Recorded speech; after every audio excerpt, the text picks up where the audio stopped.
Mic check 1 2 1 2. Mic check 1 2 1 2. Shout out to everybody in the room. Thumbs up in the chat. Oh man, we got a lot to talk about today, man. The news, the news is very busy, and I think you guys know what's been dominating the news of lately. Hope you guys are good on this Monday. Hope y'all enjoyed some basketball last night, man. That Minnesota and Denver game was incredible. Incredible game 7. I have a lot to say about that too today. Before we get into the music, Ryan, you there? Did you check the game last night? Yo, I checked the second half of the game, man, and the game was crazy. I I was watched the just whole game. I watched the second half. I was disappointed in the Knicks. That was a bust, but the Wolves came through. Shout out to my Well, man. we got a lot of New York people here, man. Thumbs up in chat for that, man. Like, listen, man, I wanted the Knicks to win. I really did. I wanted to see the Knicks go against Boston. I hate that Brunson went down with an injury. I'm not gonna call. I mean, do you consider this a choke? Because I don't know if I do. They were up 2-0, right? And I think they could have went up 3-1, but they blew the lead. So this is kind of a choke job. I mean, it's game 7 on your own floor. Brunson did get hurt. Yeah. There's no Julius Randle, but it's this choke job. There ain't no way to call it, man. Spike Lee in the building. You got on Celebrity Road, Madison Square Garden. It's a choke job, man. New York just didn't hold it down, man. But they tried hard. They can get back next year, but it was Is a it choke job. something like Houston? Like, you remember when the Knicks they were up, well, they could have won game 6 in the Garden against Houston in the finals. What was that, 94? And they lost, and they ended up losing 2 games in a row. You think it's of that proportion? Nah, it ain't up to that, because this is the second round. It ain't like a finals type of situation. You know what I mean? So, but it is what it It's is. I still think the it's same concept though. Like, they could have closed out, man. Like, and no, the finals is the big stage, Mike. The finals is yeah, big stage, man. This is second round. I mean, if yeah. the finals is the finals, man. Second round, you get out. Who expected the Knicks to go to the finals anyway? When the season started, I didn't wake up thinking, oh man, the Knicks they're gonna be the final 4 teams, so they're gonna make it. I just didn't think that. Well, I thought that Minnesota was going to suffer a similar fate because they had this team up, and they didn't close them out properly. I thought them going to Denver was going to be to their detriment because these were veterans. Jokic is Jokic, but man, these young guys persevered. And to me, from what I saw last night, I watched the whole game. Jokic was dominating in the first 2 quarters. They were up as much as 20, a little bit more than 20, I think, at one point. But I don't understand why Denver's coach didn't sit Jokic any. He had this guy playing every single minute with the exception of 1 minute of the game like he was Wilt Chamberlain. So by the time it got to the 4th quarter, this man was gassed against these young guns, and I think they saw that he was gassed, and they turned it on. I think that really, if we're going to be honest here, the inability to make adjustments in that Minnesota game is what was to the Nuggets' detriment. Like, it was like a boxing match. You saw the heavyweight individual Jokic in this situation get winded and get gassed, and at that point, they just start, hitting them with haymakers, and the momentum just couldn't stop. Man, it was crazy. It was crazy. And Jokic don't seem like he's in the best condition. So, that was against his advantage, you know what I mean? And then Yeah.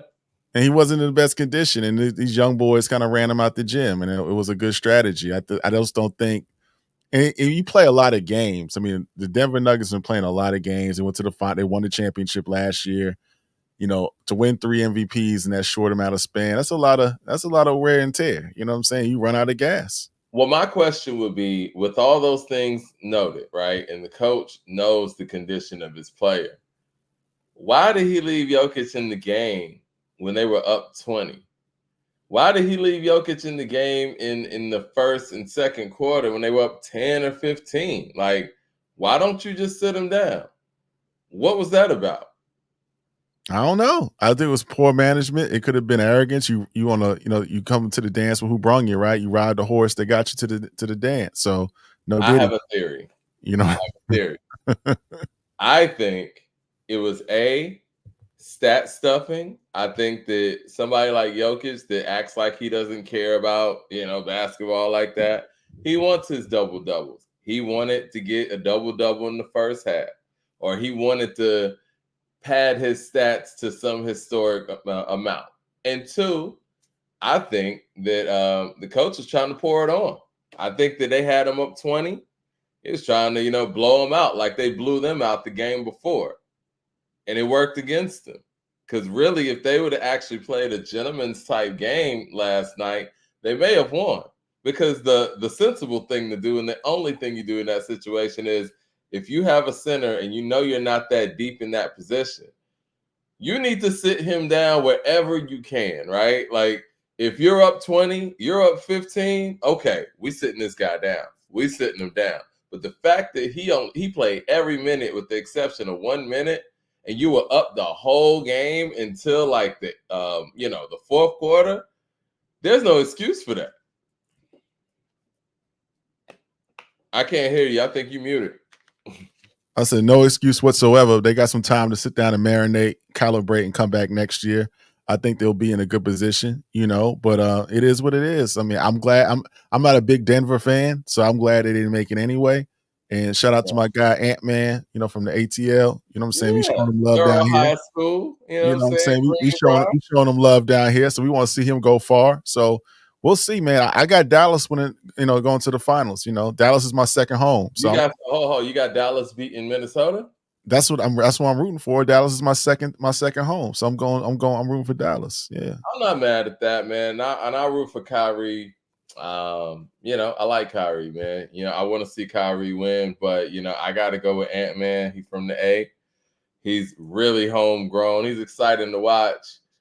I think Minnesota is going to beat Dallas. Mad Max has something to say. He says, Spotify has named All Right as the #1 hip-hop song ever. Ooh. What? Hold up. What? Drop the link. Drop the link in the chat. Drop the link in the chat so we can pull it up.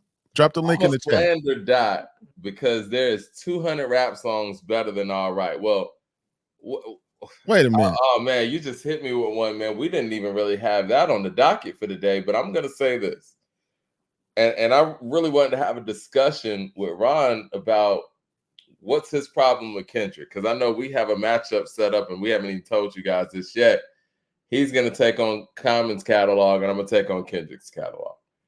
But easy work, man. Easy work. I gotta say this, man, and I'm gonna find that link real fast or whatever Spotify posted to see what other songs are there. But if that's #1, it really doesn't matter whatever songs are there, right? This whole thing of the media overrating Kendrick, it's not to his benefit, man. And I'm saying this as a Kendrick fan. There's no way that you could even put, and I put All Right as a top 50 hip hop song all time. And a list that I made last year for Hip Hop 50. And I was just thinking what songs meant to certain generations. And I thought All Right was fitting because of everything that it meant for the protests and everything that happened after it, following it, and how fitting it was for the times. But All Right's not the greatest hip hop song ever. And if it's in the top 50, it's either number 50 or in the 40s. Come on, man. Let's be for real, man. That song is not even in the top 50 or top 40s. Let's stop this, man. Stop it, Mike. Stop it. No. Listen, John Nori, stop it, brother. I know you're doing your victory laps right now, but stop this, man. This is getting crazy. And that's why I'm a dust. John Nori got my back, man. That's why I'm a dust you when we do that Common versus Kendrick Rumble. 25 songs to 25 songs. I'm gonna take you to the deep end. We're gonna see what's good. And I'm gonna let the people say, pick one. You pick this song, you can have this song. And I bet you I'm gonna beat you 90% of the time. It's not even gonna be close. Even gonna be close. I'm telling you, and I say this respectfully. I love Common. I think you have a bigger mountain to climb because you have more of a catalog and you got a lot of things to choose from, and you gotta choose right. The stuff that I'm going to choose is just going to be haymakers. And I could see you choosing like a 6 Sense, but Common has such a diverse catalog. I don't know. It could work to his detriment up against somebody like Kendrick. I think it's a great matchup. I think album for album, I would still give Common the edge. But if I got to pick 20 records, I don't know, man. I don't know. It's going to be a good matchup. But saying all this to say, man, All Right being the top 50 hip hop or the greatest hip hop song ever. No. It's the problem is here when we're talking about the song All Right in relation to other great hip hop songs. Other great hip hop songs hit right away, right? All Right didn't really catch stride till years later, to be perfectly honest. And it caught stride because of the protests, and a lot of the protesters and organizations, they needed a song that was going to resonate to a younger audience and a song that was current. They couldn't use Fight the Power in 2018 or whatever, and they had All Right sitting right here, and they were able to utilize it, and the impact is there for that. But you can't compare that to other records like a Fight the Power or a Troy or a Children's Story that hit and took over right away. I know you guys are saying fake woke or whatnot. I want to have this conversation with Leroy when we bring him in. But what do you think about the take that Kendrick is fake woke, and what does that mean? Oh, it's so much to unpack. We're going down a road I want to save. I want to take you to the deep end on this, Mike, but I wasn't. I want to really prepare a statement on the fake woke stuff. I really do. Okay. What was the because I get it. Because I get what people are saying. They think I use it. I wouldn't say fake woke. It sounds like an artist tries too hard, and it happens across the spectrum. But this doesn't happen in hip hop. I can tell when like a rock band they had a hot record in like 10 years. They tried too hard. Like U2 had a song called Atomic City. They're trying too hard. Kendrick's music sounds to me at times sounds like he's trying too hard to strike an emotion. It doesn't sound organic. When I hear Fight the Power, when I was a kid, when I was like I was a kid, like 3 or 4 years old. I couldn't even barely talk. You know what I'm saying? But I understood the power. I just felt it. It was just different. It felt organic. It felt natural. This sounds like I'm going in the studio. I'm gonna hit these points. We gonna be on, and it's just the dancing and all this. It's just I just don't like it. This is me. You know what I mean? But I'm gonna save that for another day. I think his technical proficiencies is what kind of gets to you in a way where you feel like it's not organic, right? Like a lot of the things that Kendrick does is technical, and for some hip hop listeners, especially in this era, the technical proficiencies is how they rate the greatness. Whereas in a certain era, or just for some listeners, the technical proficiencies make you feel like, oh, okay, well, that's not as organic as this person over here that's just spitting that raw or whatever. I don't know. I'll tell you this. I don't think, as somebody who's a big Project Pat, a Pimp C fan, and the list goes on, even Tupac, like the technical stuff to me is very overrated. And I feel like the technical aspect of creating a hip hop record or constructing a hip hop record, I don't feel really came into the game into the 2000s, because I didn't even feel like as technically proficient as somebody like Cannabis was. I didn't feel like he was a technical rapper. You know what I mean? I just felt like I got you. Kind of like how we feel about Wu-Tang.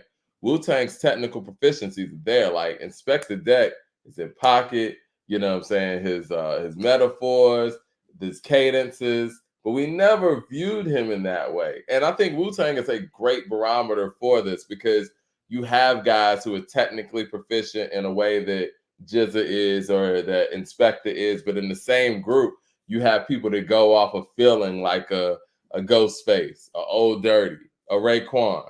You know what I mean? And I don't know. It's all about what your taste is on that level. But man, they overrate Kendrick so much, and it's what it's become is, when they do this, it makes people who would probably like him if he was rated properly have a disdain for him, because he's being propelled in ways that he just shouldn't be. As far as the fake woke thing, I don't know. I was going to ask you what conversation y'all had this weekend because I heard that Mad Max called in and y'all had a bit of a conversation about the fake wokeness and what that means. Yeah, we had a conversation over the weekend about a lot of different things. You know, Mad Max, once again, he took us down a good path, like he's taking us down a path tonight. And we kind of talked about the impact of hip hop globally to culture. We talked about, you know, does hip hop need to evolve from where it's at? You know what I'm saying? Can we get the gangsterism out of hip hop? And can we explore new sounds? Should it be a subgenre of what the Sexy Reds and what the other people are doing? Should be a different, or 21 Savage should be a subgenre of hip hop. That's because this hip hop is in this day and age is not foreign. So it's kind of foreign to us, right? From the folks that came up in the 80s, 90s, and 2000s. So it went in a good direction. It was a good productive conversation. The brothers got online and were able to talk it out. But yeah, Mad Max, you threw us for a loop tonight, man. I wasn't prepared to give Kendrick that, you know, that work. People in the comments has already roasted me, saying I'm an old dude. And Mike, you and I had this conversation on the weekend, saying I'm old and I'm washed up. I'm not washed up. You like your hip hop in the way that you like it, in the way that Andre Shashir with the super chat says that info was wrong. It was the best rap song of the past 10 years. Okay, we'll address that too.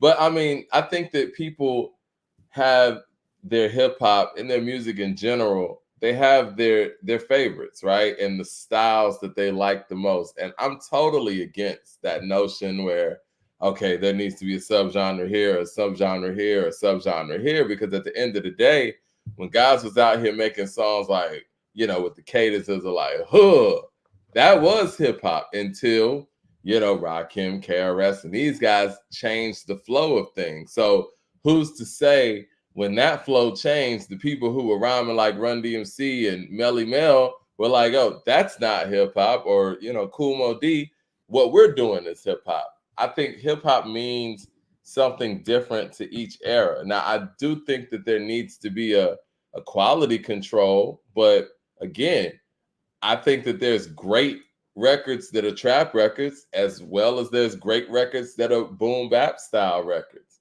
You know what I'm saying? Like, it's all about just being creative, inventive, and just raw in whatever you're doing. Because when Chief Keef came with I Don't Like, I mean, he broke the mold. Now, I don't know where they put I Don't Like, and I don't know if I Don't Like has been 10 years yet, but would you say that a record like I Don't Like deserves to be over a record like All Right as far as the greatest hip hop song of the past 10 years? No, I wouldn't say that. I mean, they're both. I would. I mean, I don't like, the remix with Ye on it was good. I mean, it's two different energies, right? We're talking about, that drill sound that came out of Chicago that kind of spawned a generation. It is. Impact matters, man. Yeah, Dirk, you had King Von, you had my man FBG Duck, you had all that whole crew in Chicago. Even Bobby Shmurda up in New York, like that is a branch off of those trees. Sasha got bands. There was so many people. A lot of people passed, man, and the impact had the music had both a positive and a real negative impact to that era. You know what I mean? A lot of people died because of the drill music, but I can't, the chat gonna roast me. Listen, you trying to expose me. You trying to expose me, Mike. You trying to expose me, Mike. No. I can't. I'm not prepared to speak on the impact because you try to trap me into this argument. I see what you're doing. I'm not. We're trying to have a conversation. You think the people are starting to like me a little bit. You trying to get them to turn on me again, bro. No, that's what we do. I like better. But I want to say something that Common said, right? And he said it in the Sixth Sense. If I don't like it, I don't like it. I don't mean that I'm hating. I ain't hating. For sure. Everything's not for everybody. I just don't like it. Everything's not for me. Everything's not for me, but I will. I always go to this, man, and I probably talked about this before. I remember when me, Will, and Kimberly went to that Childish Gambino concert here in Atlanta. That was like 2014 or something. And I told them, because they were coming up from Miami at the time, and I told them, I don't know what the audience is going to look like, or if the turnout's going to be whatever, because I don't know what kind of fan base Childish Gambino has here in Atlanta, because I don't be hearing this stuff. Got out there, it was packed. It was flooded, man. Like, and when he got on stage, you would think Michael Jackson hit the stage. Kids was fainting. We were clearly the oldest people there, right? And I mean, we were there for the music, but as far as like just for the vibe and the atmosphere, you could tell it was a whole different demo there. Saying all that to say, not Childish Gambino, Chance the Rapper's DJ was opening, and it took Childish Gambino forever to come out. But Chance the Rapper's DJ was opening. He was playing nothing but Chance the Rapper music. I had heard of Chance the Rapper at the time, but I wasn't too familiar with his stuff. And everybody in the audience knew all that stuff. And I was like, man, this shit is trash. That was the first time I really felt like I just don't get it. You know what I'm saying? Like I didn't understand why people like this person's music. And for some people, even if it's somebody I'm not into like that, I can understand the appeal. Like I don't sit around listening to Lil Uzi Vert like that, but I understand. You know what I mean? I get it. But sometimes there's, artists where it's like, you know what? I just don't get it. And that's okay. You know what I mean? You have your taste and what you like in hip hop, but we can't diminish, what I'm saying, the impact that people are having just because we don't particularly like the records, I guess is what I'm saying. Vocabulary with the super chat. Love the name, man. He says, what is it about 616 that you liked, Ron?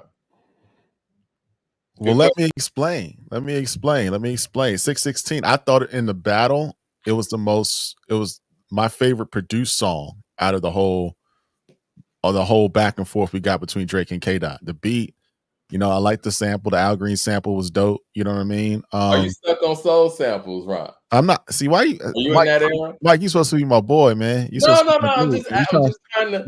You trying to call me an old dude stuck on soul samples? Why are you doing me like that, bro? I'm just asking. Why you doing that to me? Can I answer the man's question? Go ahead. I'm sorry. Go ahead. Answer the man's question. I like the sample. I like the Al Green sample, and I thought Kendrick came off real smooth on it. Right? It was less of the vocal theatrics and the vocal fluctuations. It was just straight rhyming on it, right? And then he got into the pocket. Let me pull up the lyrics. Like he goes, that second verse, when he goes like the Elohim, KTW, I can't sleep. These images trouble you. Know the wires in your circle should puzzle you. If you were street smarter, you would know you got caught up in your entourage is only to hustle you. 100 got you on salary, and 20 of them want you as a casualty, and one of them is actually next to you. I mean, he really spit on that, man. It was as effortlessly how he was going in and out of the pocket. That's the K that I like. It reminded me of Section 80, Ronald Reagan era, rigor mortis, things like that. You know what I mean? It just reminded me of that type of flow. You know what I mean? So that's why I liked it. You like the rhyming with no gimmicks. I mean, I think that's why you probably favorite J. Cole over Kendrick as well, because J. Cole, he is a rapper's rapper. He doesn't really do all the super vocal inflections or, mess around with his tone and things like that, or try all these, extra animated flows and cadences. He just rhymed. Yeah, and that's what I like. And it sounded natural. It didn't sound like he was trying hard at all to get to where he was trying to go, to drag Drake into the deep end. And I think, even how he ended it. He said, "You are not alone." That's what Mike would do. It was just it was a dope bar.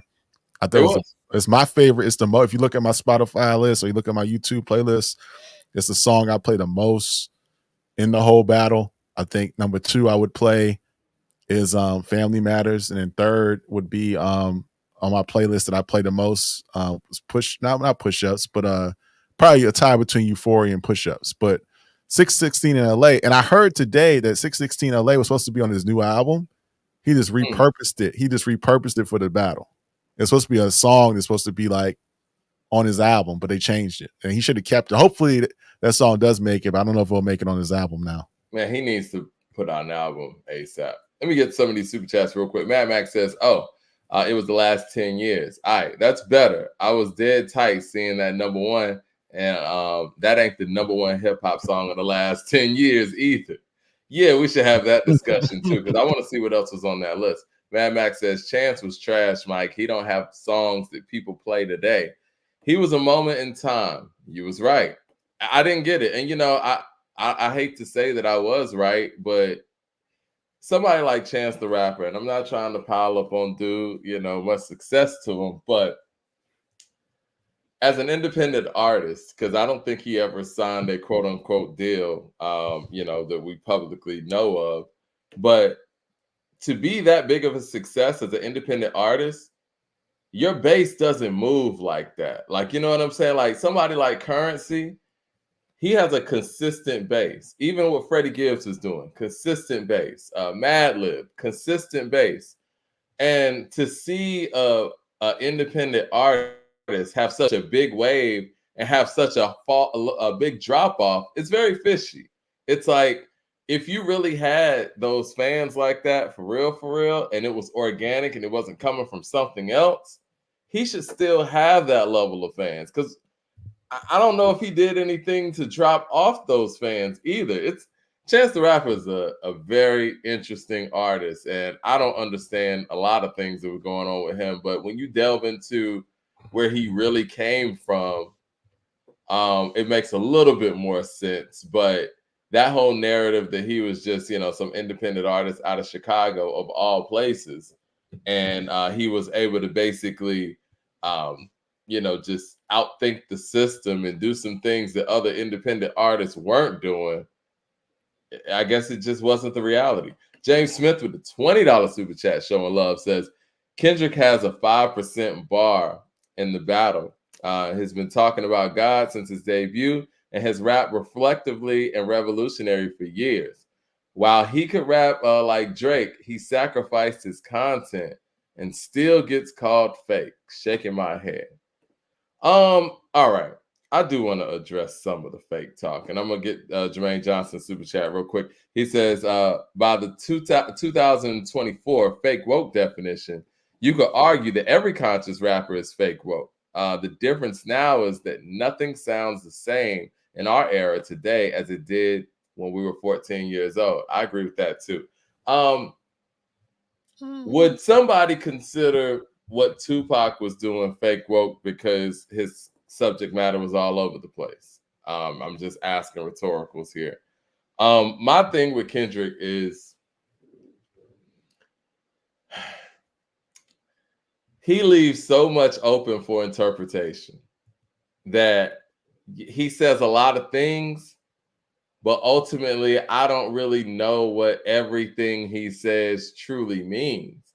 Even something as simple as "they're not like us." Who is they and who is us?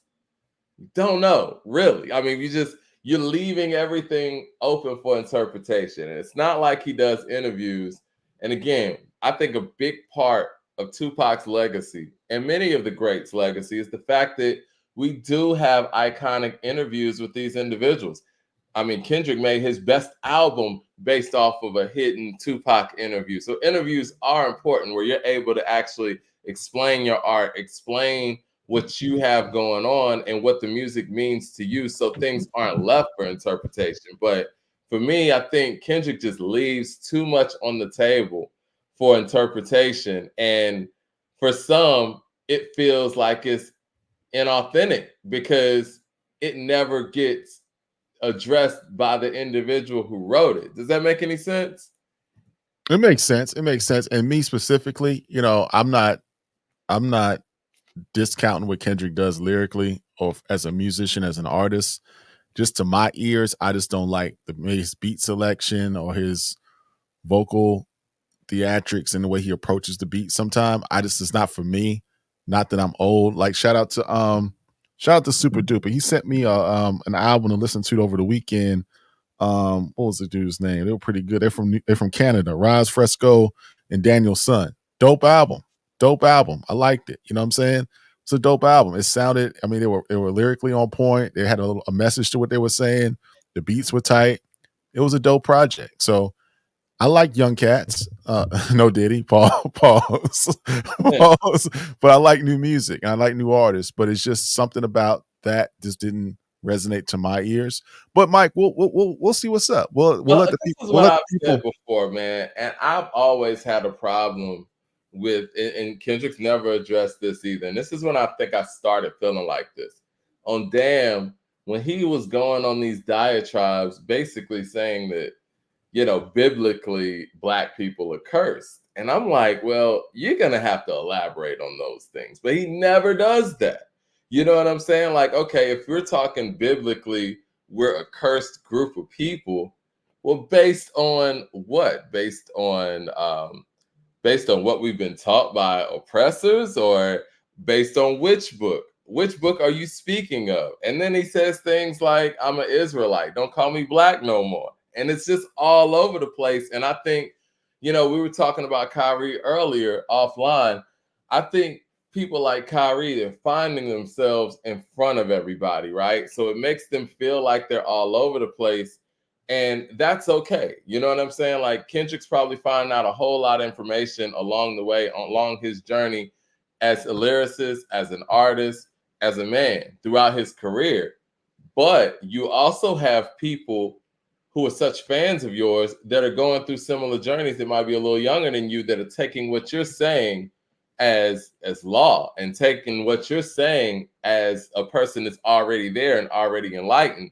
So it would help to not leave so much stuff open for interpretation, and just speak to those things along your journey. That's my thing. You know what I'm saying? And that's where the quote unquote fake wokeness kind of comes from, because people feel like you're just saying whatever's cool, whatever's hot. It's cool to be enlightened right now, as opposed to actually hearing it from the person. I think if people actually heard him speak to some of these things, and some of the things that he found out, and how he got to some of these places, they would feel different about it. But it just seems like Kendrick just says, I mean, I don't want to say says whatever he hears, but it's all over the place. I was hoping that instead of just calling him fake woke, Drake kind of went along the lines of, what are you talking about? You're inconsistent in some of the things that you're saying. Now, clearly, Drake doesn't listen to his music like that, because he even misinterpreted the whole,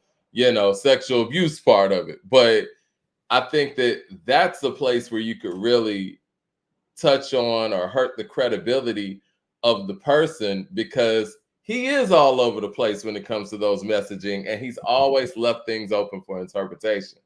Mad Max with the super chat says Chance was an industry plant. Huh? Well, that's what people feel like, Mad Max also says Dot's fake woke because he don't explain anything. He's corporate woke, like on Damn, calling yourself a Hebrew, which is correct, but you ain't say that the white man is Yeshua. Yo, hey, Leroy has a point about this. We're gonna bring Leroy up. I want to say something. I want to say something about K-Dot real quick. Go for it. I did some studying, because I'm gonna dust you in this battle, right? I'm gonna dust you in this battle with Common. We're gonna catalog 25 for 25 songs. I'm gonna take you to the deep end. It's not even gonna be close. So I did some studying To Pimp a Butterfly. Do you know what Lucy? He talks about Lucy a lot on that album. Mm-hmm. Who you know who he's referring to, right? Sounds like Lucifer. Yeah, he's referring to Lucifer. So it's a lot of religious overtones. It's a lot of stuff in there, but it is what it is. Leroy, what's good, brother? I'm here. What's up, y'all? What's good? What's good? I'm hearing what's going on, and I know you're here for the religious talk. I'm just joking. There's a lot to get into. We were talking about the Jay and Beyonce collaborations. We were talking about the Daz record earlier. We were talking about Busta Rhymes. But the religious text. Let's get into our D1 right now, right? Let's get into our D1 text. Would y'all prefer fake woke or real asleep? Y'all pick one. I'm gonna be honest with you. I would prefer sounds good. No. I'm gonna keep it real. I'd rather you just be real asleep, because fake woke and mismessaging, I feel like, is more dangerous than anything. You know what I'm saying? I'd rather somebody who don't know what's going on for real. You just go out there, make a song, rock the party, we go kick it, have a good time, boom, boom, boom, or make a song about love or whatever. That's fine. But when you go out there spreading misinformation or unfounded or unexplained information is left open for interpretation, I think that's a lot more dangerous than someone who doesn't even attempt to go down that road. You prefer awake, Mike. Now I'm not gonna. Well, if you know what I'm you're gonna talking step. about, and if you're willing to stand on what you're saying, yeah. But he doesn't stand on Now, anything he's saying. are we gonna stand on forgiveness? Because forgiveness is part of the text. If we don't stand on it, then we're not real about the text. If Kendrick is fake woke, then the text he's reading is also fake woke. But I don't believe it's fake because I believe like real means that you did the research, right? If you're real, then you did some research behind what you said before you said it, right? That's real to me. So it seems to me that Kendrick, his albums shows a bit of research. Like he's not just talking, it shows that he thought about what he was saying. And something like "we're gonna be all right," that is gonna work. It's a simple message, right? But we're gonna be all right. I mean, that works. That works. Where does, first of all, to me, There's an undertone of the biblical here. So we're talking about Kendrick's religious beliefs. I'm gonna break it down with the Exodus story through the rest of this whole thing through the undertone. So go ahead, Mike. to me, we gonna be all right sounds like some "don't worry, be happy" type stuff. You know, as Chuck D said, "Don't worry, be happy" was the #1 jam. Slap me if you hear me saying that, you can slap me right here. You know what I mean? That's you talking about rocking somebody to sleep. That "we're gonna be all right" stuff doesn't sound like action, right? That just sounds like, you know what? Don't worry about it. We're gonna be all right. We ain't got to do nothing about it. We're gonna be all right. That's one thing. Okay. The other part of it is I want to know where you feel like he's done so much research, because he doesn't explain anything. And to me, I feel like Kendrick runs from interviews to talk about these heavy topics because he doesn't know what he's talking about. And that's just my. Hey, before you go, Leroy, I just want to, before you cook, Leroy, because I know you're gonna go and talk and kind of unpack this a little bit.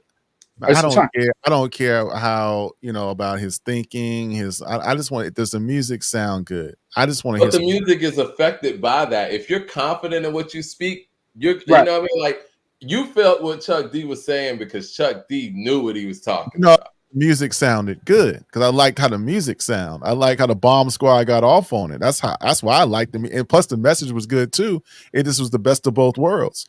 But I just want to hear good music that sounds good. It has a message.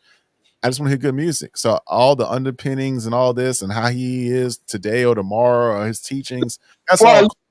But I just want to hear some dope music. That's how I'm. Before you cook, let me get this super chat real quick. This super chat. Okay. Jermaine Johnson with the super chat says, "I'm the biggest hypocrite in 2015." K. Dot, exactly. James Smith with the super chat says he said he referenced twice in Damn. Once was his uncle. He put it on his uncle. He said it's from the book of Deuteronomy where black people have strayed away from the condemnation, and until we get back, we'll always be cursed.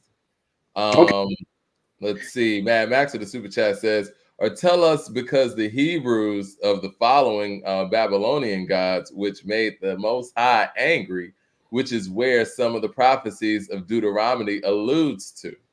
Ahmad with the super chat says, peace. Mike, how you feel about Chance's new song with Premiere? You know what? That song's actually dope. Speaking of which, go ahead, bro. Let me try to tackle these quickly and as effectively as I can. So everyone to listen up. When we say cursed, a curse being with a word that begins with the letter C, that could also be a cycle. So a cycle that keeps repeating could feel like a curse. Okay, so that's one angle. With the Haitian Revolution, them basically putting in their mind that they were going to be all right is the reason why they defeated the France, Britain, and Spain, attacking all at the same time, which they're still suffering for today. But them thinking that they were going to be all right helped them free themselves on the battlefield, right? The Black or the Berry. He's talking about a Section 80 of the Reagan era time period where people weren't talking about that. So there's a lot to a prophecy is also a cycle where you predict the beginning of the cycle. So it's a prophecy, right? So there's a lot to unpack, but I think Kendrick is real in what he's saying. If we want to go the Hebrew Israelite route, right? The Hebrew Israelites were on the run. If you're on the run, it means somebody's chasing you. Us in America, the reason why we're here is kind of because we were on the run during invasion. And at the end of that run from invasion, we end up here. So who are the people that Kendrick is talking about? All right. Well, see, this is my thing, Leroy, and I hear all of that, but this is the problem with him always leaving things up for interpretation. If that's what it is and that's what he was getting to, I would like to hear that from him. That might not be any of the stuff that he was talking about. He basically throws a lot of things out there, and you'll have 5 or 6 different people who Right. are analyzing something 5 or 6 different ways. And those are the things that make you feel like, okay, I got you. Well, Mike, let me push back. Let me push back on you, Mike. You and I have had this conversation over the years. Sometimes I think art should be interpreted. It doesn't have to be quite literal all the time. And I don't think artists have the responsibility all the time to explain their art. So we've had that conversation over the years. I don't think I wouldn't put it on Kendrick to have to explain his message. I think it's for us to kind of analyze and interpret it, look at it, and then get them. It's like looking at a painting. You know, the painting could have different interpretations by the person that's looking at it or viewing it in the exhibit or the museum. You know, so do you view Eminem's Kim as art then? But now that's not. I wasn't prepared in my notes to talk about Kim. But I'm saying, overall, we're talking about Diddy today. You know what I'm saying? The same people who are going in on Diddy will go out there and play Kim, right? No, that's not my argument, Mike. My argument was just saying that I think artists sometimes don't have to be so literal in explaining what their art means. They can just put it out there for the world to consume, and you can interpret it how we want to interpret. That's all I'm saying. I agree with that to a certain degree, but I think when you get in certain content and context, it can be dangerous when a person puts out certain messaging. I mean, you just got through talking about drill music in Chicago and the impact that it had on that. I mean, that's art too, right? I mean, I think that there's also a responsibility when you start delving into some more sinister things and some more spiritual things to actually make sure that what you're saying is not misinterpreted. Because if you go out there, like Eminem done it too. Eminem go out there and let's just say make a record that somebody goes out and, you know, blasts a school to. I mean, if he would have put that in context, or whatever artist put that in context, maybe that could have prevented something catastrophic from happening. I know that's an extreme case. That's what we're. What's that? That's what we're doing. We're preventing the next thing from happening through art, right? Because people say, does art imitate life or is life imitating art? I believe it's both, right? So, with the whole Kim thing with Eminem, he's basically killing the woman. He's abusing her so much to where he kills her. That's a real thing, and we just saw that, not to the point of death, but that's why I don't want to move away from the seriousness of the worst case scenario, because the worst case scenario would be death when somebody is abusing a woman so far that he kills her. So I want to keep that in mind too, as I also reverse that into the positive. But what Kendrick is talking about it's not fake, and he may have to elaborate, but I don't feel he has to elaborate, because you all of you have the text. You all have Bibles, and you've been reading your Bibles since you were kids, so you already know the stories anyway. So why would he have to tell you what you already know? Because you know the stories. Well, the thing is, that's where the whole fake wokeness comes from, because people know what they read and they see the conflicting components in what he's stating based on what they've read, and the inaccuracies also. It's like, and those are the things too, like when you start putting those things in your art and you're not totally accurate. I mean, we've done it. I mean, I've done it on this channel before with lesser things. If you state some things that are inaccurate, you got to come back and say, you know what, messed up there. This is what really happened. Sorry about that. But you know what I mean? But when it's art, people say, oh, well, you ain't got to do that because it's art. Oh, let me get to some of these super chats real quick. I know that people want to chime in on this conversation. It's getting heated. Brian G with the super chat says, if you follow the instructions on reasonable doubt, you end up a statistic. If you follow a good kid, Mad City, you realize that you don't have to be. What is better? I don't think I don't feel like you end up a statistic if you follow the. I think Jay-Z is saying if you go, I think if you really listen to Reasonable Doubt, what Jay-Z is saying is if you go this route, you're not going to make it. Because at the end of a lot of those songs, at the end of a lot of those songs are Reasonable Doubt, he mentioned death over and over. So why he's mentioning that is like, or his friend being killed, or him knowing he's going to die. Like he speaks in the perspective of, I know I'm not going to make it. Like if you listen to Reasonable the evils, like he says, 9 to 5 is how you survive. I ain't trying to survive. I'm trying to live it to the limit and love it alive. Night chills, poison my body. You know what I mean? He ends the whole album with regrets too. You know that happened. You know? He doesn't think he's gonna live. If you really listen to Reasonable Doubt, and that's why I think it's one of the realest mafioso drug albums, is because before that, all the rappers, there was like, we win, we all of our stories are victorious. Reasonable Doubt, it doesn't seem like all the stories are victorious. It starts out that way, then it goes down into like, okay, I'm losing now. Like I'm losing my positioning, my friends, my connects, my, like he's losing trust in it. And people are dying too. So I got to get out of this. Yeah. There's ups and downs in there. It's not like it's all celebratory. For people who are saying that Kendrick does plenty of interviews, yes, he's done interviews in the past, but he's never covered these songs. He's never broken down any of these things. And, he's the type of artist that's with such a machine that if you challenge, he's not going to sit in a setting where he's going to be challenged on any of these things. And that's just the truth of the matter. Y'all know that we are the people in the book. Y'all know that. So why would he have to break that down? Y'all know that the stories in the book is really us. Y'all know that already. I don't know what he knows because he says so much stuff that he never really stands on. I don't know. My point again is I don't really care what he knows. I just want to hear some good music. And I hate to be such a different viewpoint of it. When I consume this music, yes, I'm not going to sit here and listen. Kim is not my cup of tea. I like horror movies. I think John Nori referenced it in the chat, said Kim was like a horror movie. Some people interpret it as art. Like, what's that rock genre that was like that death metal and horrorcore and goth? I mean, those are that's art to some people. I don't particularly like it. What I'm saying is the music to me is not connecting with me on a sonic level.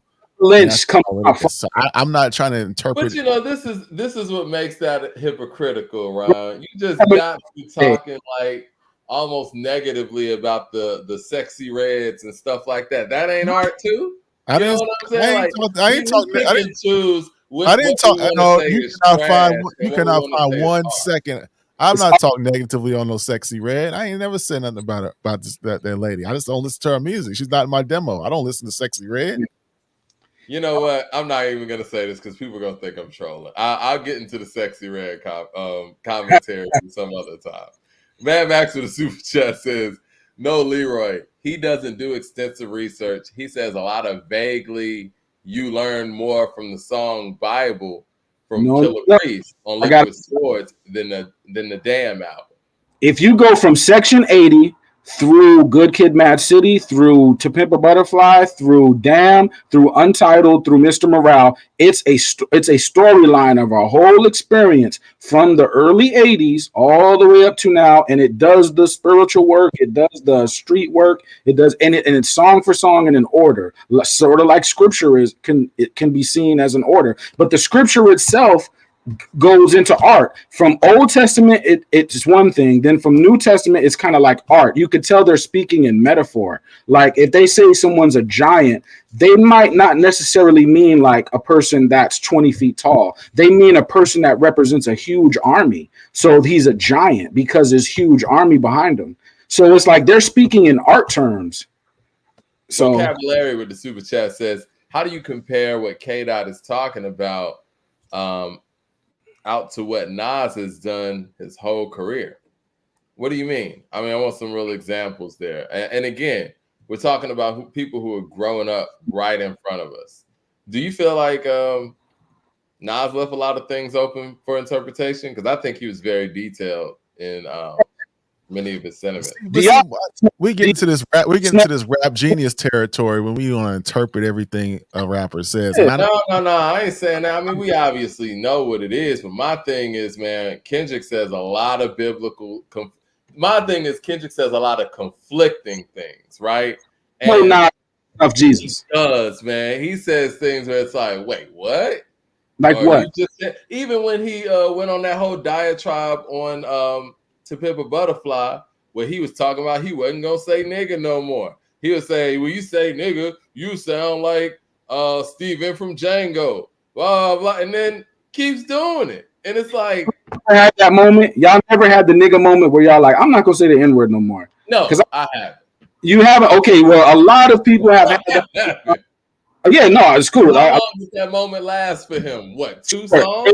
Because you're gonna go outside and be like, nigga, you know what I'm saying? But in the moment, you're like, maybe I should stop saying it because you're hearing it so much that it's like, okay, he was making the point of nigga and negas, right? Which is a different conversation. I hate that point, but go ahead. Conflicting, y'all, because if y'all really looked at what he's saying what y'all already agree with. Y'all know y'all agree with the brother. He's saying we are them people, and y'all know y'all agree with that. And if it's art, if it's literal, if it's historical, if it's whatever mythical, whatever you want to believe, we know that based on our history, we them people. Come on. I think that he even, and for the super Kendrick stan in here who's mad at my pushback or whatnot, Kendrick has said himself that he's conflicted. You hear in his music that he's conflicted. He says these things, so I'm not totally off here. I'm conflicted to these things. I'm conflicted. Saying that correct those things. And my thing also is somebody who is conflicted in that way, and he just told you guys, I am not your savior. Kendrick's not your savior. Don't listen to me. But you guys still put him on a level where you should listen to him. He's told you, don't listen to me. I don't know what I'm talking about. He said these things basically. 90% of the time, I want to be on some peace, love, and happiness. I go out the door like, oh yeah, peace, love, and happiness. Then somebody is do something to me, and I'm like, I want to punch this person right in the mouth. So I'm conflicted, right? My confliction is, should I be about peace, love, and happiness, or really get at these people I want to get at? So that's what Kendrick is saying. Like, I'm conflicted, y'all. You know what I mean? Brian G with the super chat says, I have to get second. Brian G says Jay's first video, Jay-Z's first video has Alexis with 2 TV sets, a helicopter, and he's playing Monopoly with real cash. Did he get that from rap or block destruction? Well, right. And let's talk about that. Let's talk about a balance, right? From somebody who we perceive as a superhero. Somebody said on the internet recently, where's the superheroes in rap? I said the superheroes are the supervillains and the supervillains are the superheroes because there's a balance, right? You're seeing a person that came back from the dead before. I'm speaking to Diddy now before I segue into Jay. Diddy, he came back from the dead before. What do I mean? His label was in shambles when Biggie died. We seen him come back from that. Now he's dying again. And he said he felt dead in the situation. Is he dead literally? No. But what I'm saying is, like, there's a balance from someone that can do great things and a greater, huge accomplishment. They also are capable of a very terrible thing because that's the balance to how great they are able to do their thing. So like Jay, he's able to go out there and become a self-made billionaire off his intellectual property because of where he comes from. The devastation that was done with that same mentality is the balance to where he was able to go. You know what I'm saying? That's yeah. Super chat. James Smith says Nas has spit 5% rhetoric. Said he read the Israelite books and believes in Jesus. The exact same as K-Dot. Yo, Super Duper joined us. He has an interesting perspective on this Kendrick thing he wanted to share with us today. What's up, Super Duper? What's good, brother? What's really good, fellas? What's happening? What's going on with you, brother? How you doing? I'm doing all right. Can y'all hear me good? Yeah. Yep. All right. Hey, I would what you would consider to be an Israelite. So I understand where Kendrick was coming from, where he was speaking about a lot of that stuff. My biggest problem with Kendrick was coming out claiming to be an Israelite was on the Mr. Morale album. he changed it up and became a LGBT champion, and that goes against the Israelite teaching. So, I mean, at Let's talk. one How do moment, you feel like he did that? well, with the way that he portrayed himself with the crown on his head, and with the my auntie is a man now, like he was somewhat being, I guess I would say, sympathetic to it. For, And it's, forgiving instead is of what he's being. no, If no we all that LGB, we all have LGBTQ people in our family. So what do we do no, with but those? that's not really what I'm saying. It's not that it's that he swayed away from his beliefs to make that and to stand out for it, because they kind of started to use Kendrick as almost a face of the LGBT for a little small period, Of in course. like commercials, and just the way that they was even promoting him with the walking on water. And I don't know if you guys noticed, but a lot of these commercials that they got now, where they almost portraying, Christ as almost like gay, washing feet, going to gay weddings and things like that. I mean, if you're gonna stand on it, you're gonna stand on what you truly believe and don't bend on it. So that's my biggest problem with Kendrick when it comes down to it, as far as him coming out saying that he was an Israelite and then kind of stepping on it by kind of going against what Israelite teachings are. Mm. But if I was to explain what an Israelite is, especially for the people that's out there, Israelites believe that we as Black people are suffering the curses of Deuteronomy 28, and that we lost our way because we disobeyed God. And now, when you go and read Deuteronomy 28, we suffering the curses for our disobedience.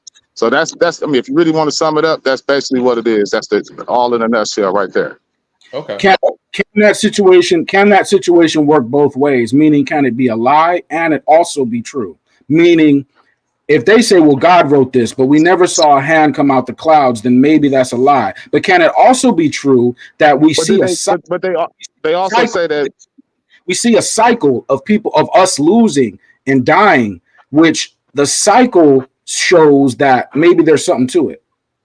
but it also goes to, the suffering, and why we as Black people are at the bottom is because we suffering from disobedience to God. So that's what Israelites believe. You know Okay, what I so mean? So like, somebody wrote that in the book, and so we're taking that, so we're living through the art. We're living the art. well, I mean, I'm not gonna have a physical, like this. It will be all day. I mean, I can go scripture for scripture, but if you don't believe the scriptures, then that's a whole nother thing. You know I what I'm saying? subscribe, So and I Let's subscribe table this conversation if you guys don't mind, because I know we yeah, have yeah. on the thumbnail that we're going to talk about this Diddy situation. And I know since we got everybody here, I think this is a good time to go into it. I think everybody saw the footage that was released was a couple of days ago from 2016, where Diddy was in a hotel room with Cassie and assaulting her. So we're we won't delve in too much detail on that. Obviously, everybody is condemns that nonsense and all that shit that comes with that. I was talking to Ron about it. I'm like, well, what does that mean for the music moving forward? Because a lot, not even just moving forward with new music, but the music that we've been listening to for decades, right? I know a lot of people in cancel culture were at this point where we can't listen to that person's music like that anymore based on the actions of the individual. But Diddy's career is slightly different because he's responsible for a lot of music. And my question would be, do we chill out on that music and not really rock with that music as much as we once did, or just cut it off altogether? Or does that change anything? Should it change anything? I think, I mean, if you want to cut Diddy off and you want to cut P Diddy and the family off and you want to cut off any song where he on, fine, do what you want to do. But I mean, he was for the most of Biggie's career, he wasn't a rapper. For the most of Mason's career, he wasn't a rapper. I don't think he got a feature on Black Rob or G Dep album. So like, I mean, just because he owned the company, you know what I mean? Like, what can we do? Does I it mean, financially no. benefit him? And I think for a lot of people, they want to, make sure that they're not, benefiting the individual, that Well, They don't want to support, right? They don't want to support this individual. So do you stop supporting anything that would benefit financially this individual? That's the well, conversation. let me ask this question: Mm-hmm. Do we stop watching UFC because Daniel White beat his wife and slapped her all up in the at the casino? I know I'm not trying to. I'm not throwing no. I ain't trying to speak up for Diddy or nothing, but I mean, if we're gonna use that approach, I mean, the UFC should be canceled. You know what I'm saying? No, So I'm no, with I that. mean, We're going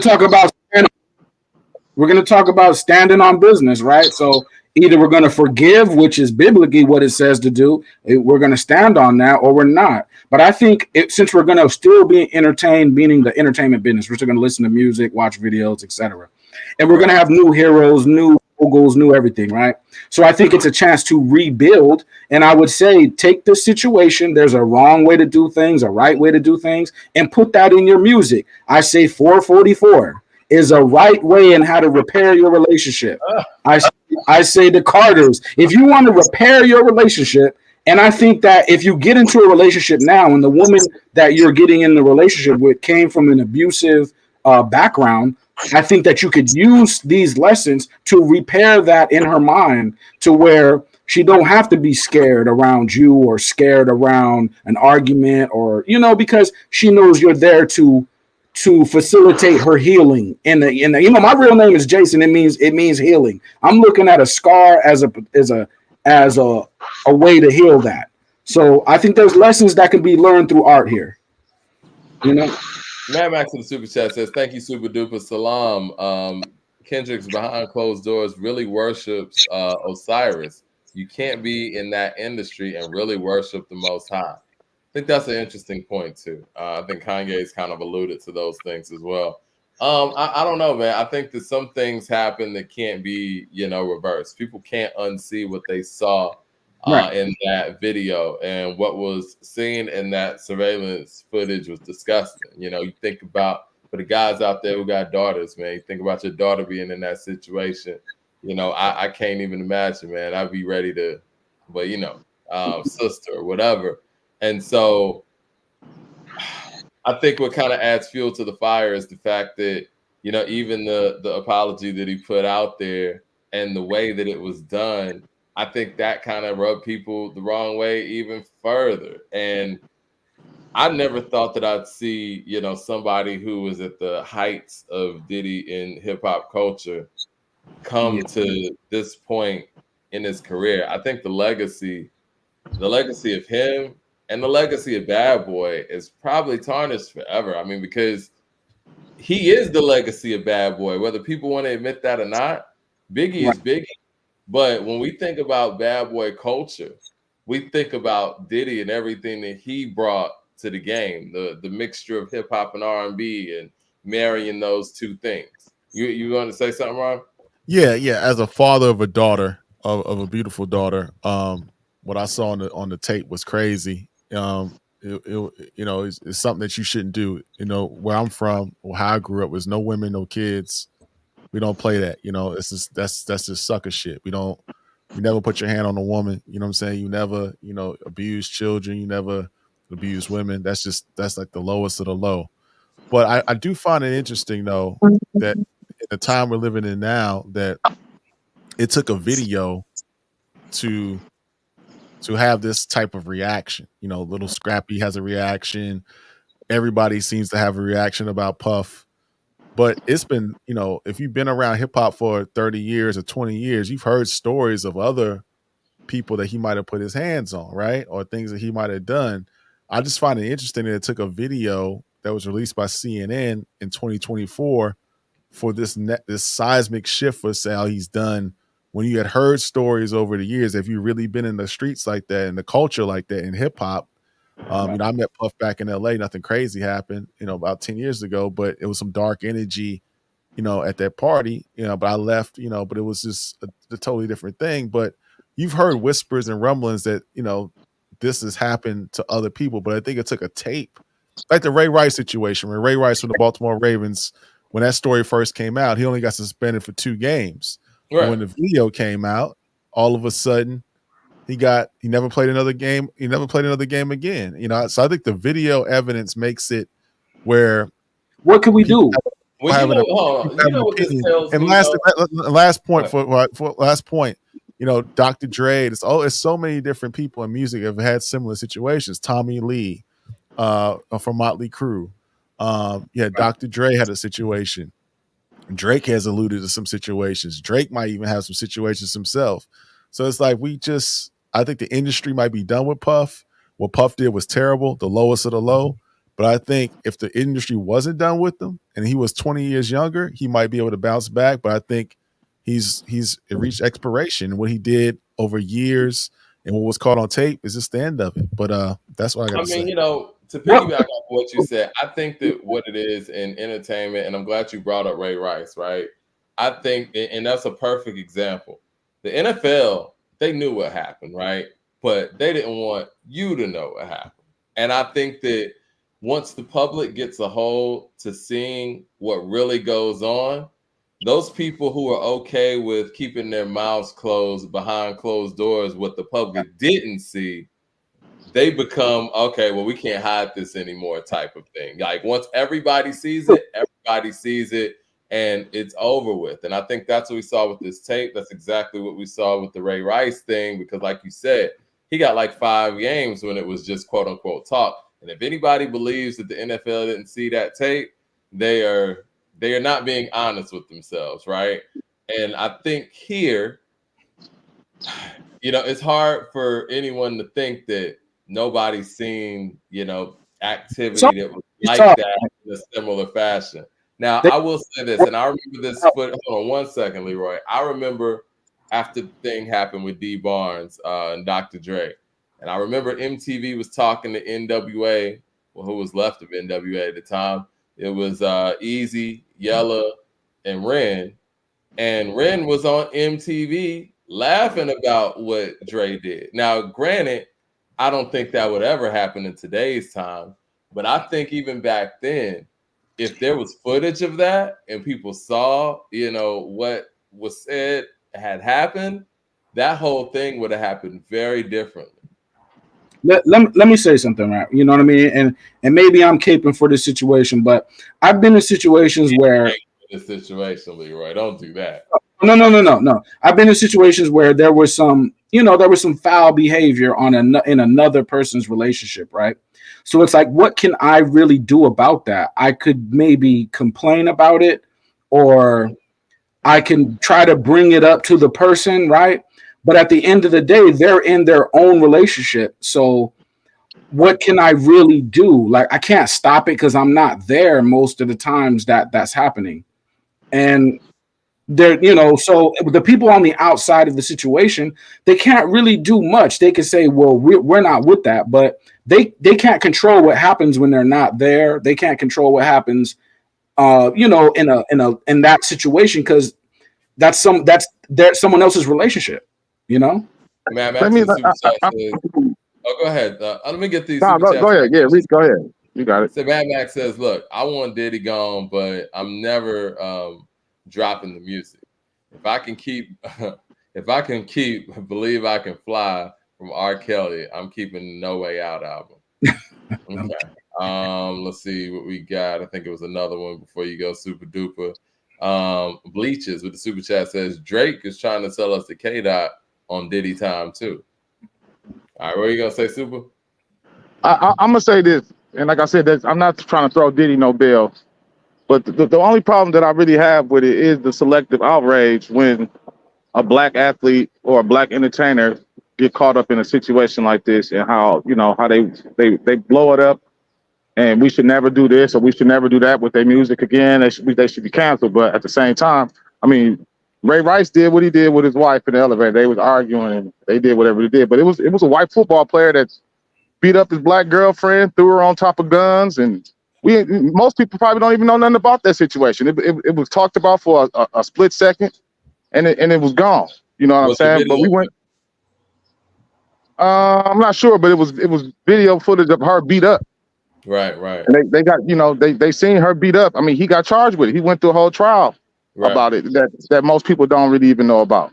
So if it's any problem that I have is that the media will sensationalize things that we do, and Diddy is big enough to where it should be sensationalized. So I'm not, like I said, I'm not trying to throw him no bill, but at the same time, you know, you had Stephen A. Smith calling Dana White his friend, and going back for him, and you know what I mean, like talking talking real greasy kind of, and sweeping it under the rug, or even like the Josh Giddey situation. You know, if that would have been, say, Ant-Man that was getting accused of that, and that would have been on ESPN every day until something happened. So that's my really only problem.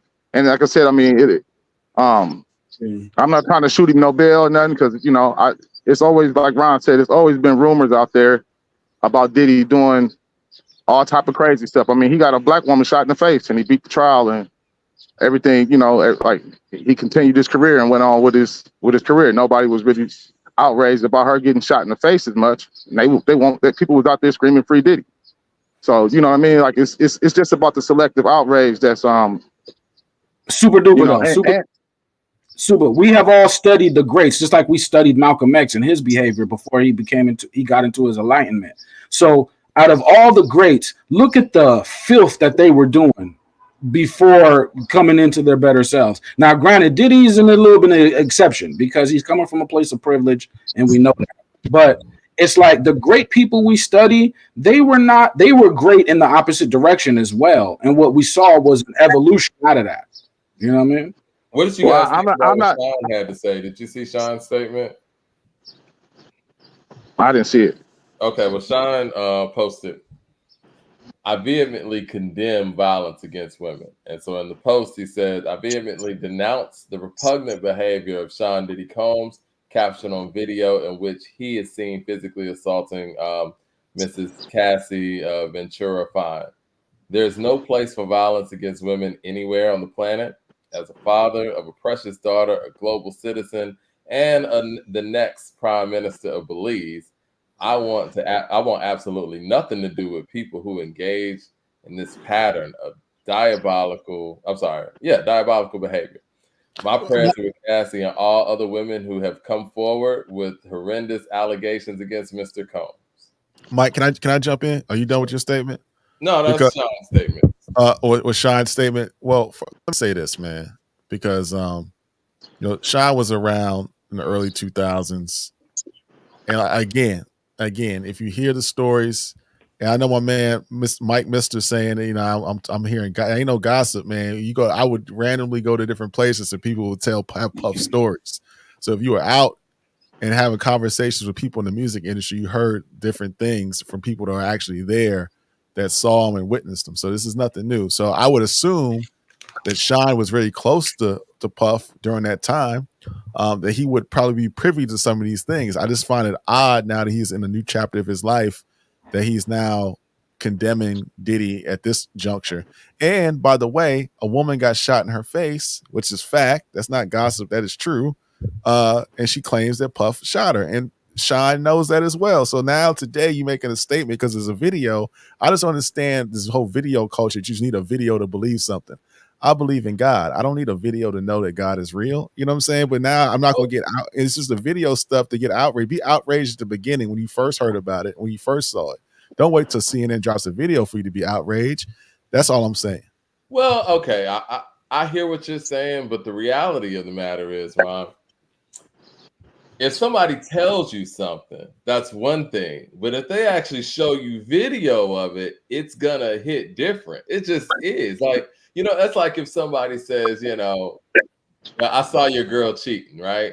It's one thing. But if you actually saw a video of the shit, you're going to react like I don't need to see a video. If I see the text message, but I'm just saying. I don't need to see no video of that. And again, I know you're probably going to say this just for the sake of argument, but for most people, if they see the video, they're going to have a much different reaction than somebody telling them. It just is what it is. That's just human nature. I think with all this outrage, instead of having outrage towards Diddy, and I get it, it's a visual, right? We see the visual. And again, for people that have daughters, I have a daughter, something happens, we killing, right? but it's the visual. But take that same anger and apply that towards someone in your real life who is getting abused. A lot of us, we know somebody who in real life they get abused or they've been abused or something's happening. Get in the middle of that. Save that energy for real life. Because with Diddy, I get it, but I think, should we throw away a person that has the resources to make rehab clinic, professional help centers around the country for women around the country who have been through this to go get help? He could do that. So should we get rid of this person? Well, until he do that, then he can be thrown away, Leroy. I mean, you looking you being too positive and you looking into the good. You know what I'm saying? Though, Leroy. That's doing this after you got caught, though. It's different. It doesn't feel the same because you're doing this now because the video's out. So we should do. I'm hearing people say the best apology is change in behavior. So if that is the case, well then, and in our text it says we should forgive.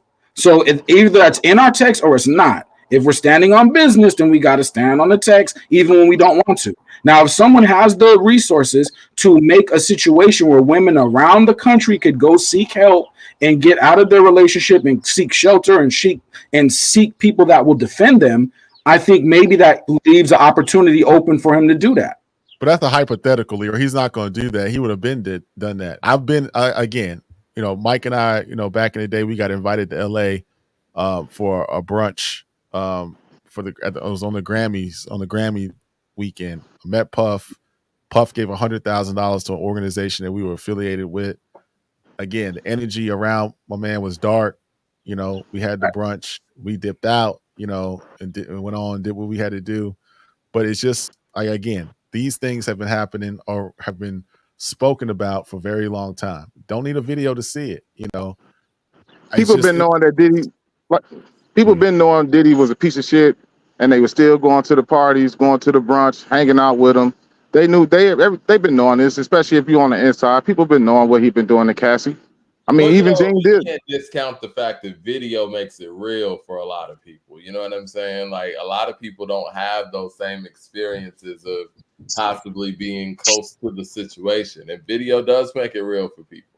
Hey, but don't you think that? I mean, like I said, I'm not trying to throw Diddy no bail, man, but I just feel like it's kind of odd that this video from 2016 is coming out now anyway. Like what made them wait on it and hold it, and what happened?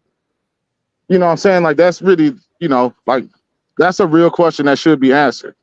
Really, honestly, at the same time, but we'll never get that. When I first saw it, I thought that too, super duper, and and I don't know, but I do think what may have happened, and this is just me speculating, I think that when she had those accounts of some of that abuse and how it took place, I think some people who work at some of these places went back and was like, well, hey, they stayed over here around that time, and went back on the surveillance cameras and found this. I don't think that I don't know, but I would imagine they weren't just sitting on this for the right time. I think that they kind of put the pieces together, and somebody said, I don't know how valid this is, that was some of the stuff that they found during the raid too. So I blame his son for this happening. He came out with that cocky song, taunting the feds and talking crazy and trying to defend his dad or whatever he thought he was doing, and then a couple of days later, or about a week later, then the video dropped. In a hip hop, in a art hip hop text, I think we're having a spiritual reckoning with a bunch of rappers battling, Drake and Kendrick, with Daz and Ye. Now, Daz and Ye, with Diddy, with D1 out there, with even something as simple as Busta Rhymes and what he's doing. But I think everything is being shaken up, as it should. And I think the video is necessary because a video makes it real. A lot of people, they're gonna go on about their business. They don't really care because they got their own stuff to do. But when they see a video, they're like, okay, you know what I mean? So I think that the video is proof. We need proof. Yeah. But I think overall, it's just a shaking up of what are we gonna do in hip hop? Are we gonna go down the same road and repeat what Diddy did again? Meaning we're just gonna respond to our most reactive emotions and anger and aggression, or are we going to take this moment and kind of make something new out of it? Because it's not just Diddy, it's Kendrick and Drake. It's all type of battles being going on right now, as well as it's an election year, and as well as battles overseas. The world is battling. So how is hip hop going to take these situations and turn it into something positive? Let me get the super chats real quick. Say this out to the super chat says, cancel Puff, but he's still a better rapper and producer than Dre. Man, Max to the super chat says, LOL, Leroy has a good, nice soul. He's trying to find the good in people. Me, I'm some similar to the Most High when he is ready to pack up Sodom and Gomorrah, Leroy in his Abraham bag. LOL. Sometimes you gotta take a person out, and if we're gonna stand on that too, because sometimes in our own communities we'll take somebody out from our culture, right? So if we're gonna stand on that, but pick what you're gonna stand on is all I'm saying. I think a lot of this. Mad Max says, and Super talking about the O lineman from Seattle. They also said nothing about the Giants kicker who damn near killed his wife, and she was white. Yeah. Esquire with the super chat says they were definitely sitting on that footage. No hotel security system holds footage for 8 years. Most have footage retention policies of 180 days max. Well, thank you, Esquire. Esquire with the legal jargon, and we appreciate that. What are you gonna say, Super Duper? Can y'all hear me? Yeah, I hear you. I was gonna say I think this goes back to a lot of what Cat Williams and Kendrick Lamar was alluding to too, where the industry and these people they keep your secrets until you're no longer useful. You know what I'm saying? So like I said, that video is from 2016. It's been so many things out there about Diddy that he should have been probably prosecuted for blowing up Kid Cudi car, as far as what they saying, and like all these things. Allegedly. But allegedly, allegedly, you know what I mean? But still, like, it was enough. It's been enough smoke out there to know that it was a fire burning somewhere. So, they protected him, I guess, as long as he was useful. And now I guess he going against the grain. Now all his dirt get to come out the closet. You know what I'm saying? All the skeletons get to come out. So Mad Max with the super chat says, Mike, they're sacrificing Diddy, LOL. The industry just done with him. Also, they dropped this after the Dot Drake battle to take pressure off of both of them as a distraction. To take pressure off their other industry, darling. I believe that too. 10 for a Kofi, 10 for a Kofi. All right. You said something about Leroy, you said something about Daz and Kanye. What's going on with that? It's the same dynamic. It's just Daz. He remade the song "Be True to the Game" by Ice Cube, and he put Kanye in it. But it's the same dynamic. Somebody that's so successful that they go so far that they lose who they really are. So why is Daz dissing Kanye West? Now, where does this come from? I'm riding with Daz, man. I'm riding with Daz. I'm asking a question. Where does this come from? Because I think have a real issue, or is this just competition, or is this? I got an issue with Ye, but it's like I think Ye be doing a lot of sucker shit. Like you do sucker shit, and then no one's supposed to come at you. I think Ye does sucker shit. Now again, I know people that's cool with Ye, so it's like I'm hurting my own bridge. You know what I mean? But well, who does? Ye might have his opinions, but who does he really bother though? For people to feel so bothered by him. Listen to the song. Ye bothers me with the same. I'm asking you because you said this. Who does Ye really bother for that to bother someone else? I'm saying I think you've made a lot of statements that disrespect our culture. Even though the balance means the opposite is you can also uplift the culture in the same balance. But you've also done enough disrespecting, and I don't appreciate that. And I think you will sway too, just like they say, so and so will do what's expected for the industry, like Diddy will do for the industry. I think Ye will do the same thing. And I think Dog Pound, yes, they got a new album coming out. Yes, it's the Dog Pound, but they already was the Dog Pound before Ye. So do I think it's clout? I doubt it because Daz was already Daz. Daz Corrupt, Snoop, Dog Pound, they already who they are. I think he thinks you do shit. Ye And is one of the biggest artists, like, he used to be to the game. Yay, you fit the character and be true to the game that Ice Cube was talking about. He's talking about you. When Ice Cube made that song, it was about Kanye before Kanye was in. And you know, hold on. True to the Game was one of my favorite hip hop songs ever. One of my favorite hip hop videos from one of my favorite hip hop albums, Death Certificate. Now, what specific lyric do you feel like applies to Kanye West from True to the Game? You want to put lights on your elbow. When I can't move to the snow. You know, hey, the whole thing really is about you, yay. And Daz just made it real because I seen Daz in the street. I know he's not lost touch with the street. I seen him by himself in the street. You know what I mean? So, well, those lyrics could apply to a lot of guys in entertainment, period, man. I think you're doing sucker shit like Diddy was doing sucker shit. Come on. You get so into your power that you start to abuse it and you get on some sucker shit.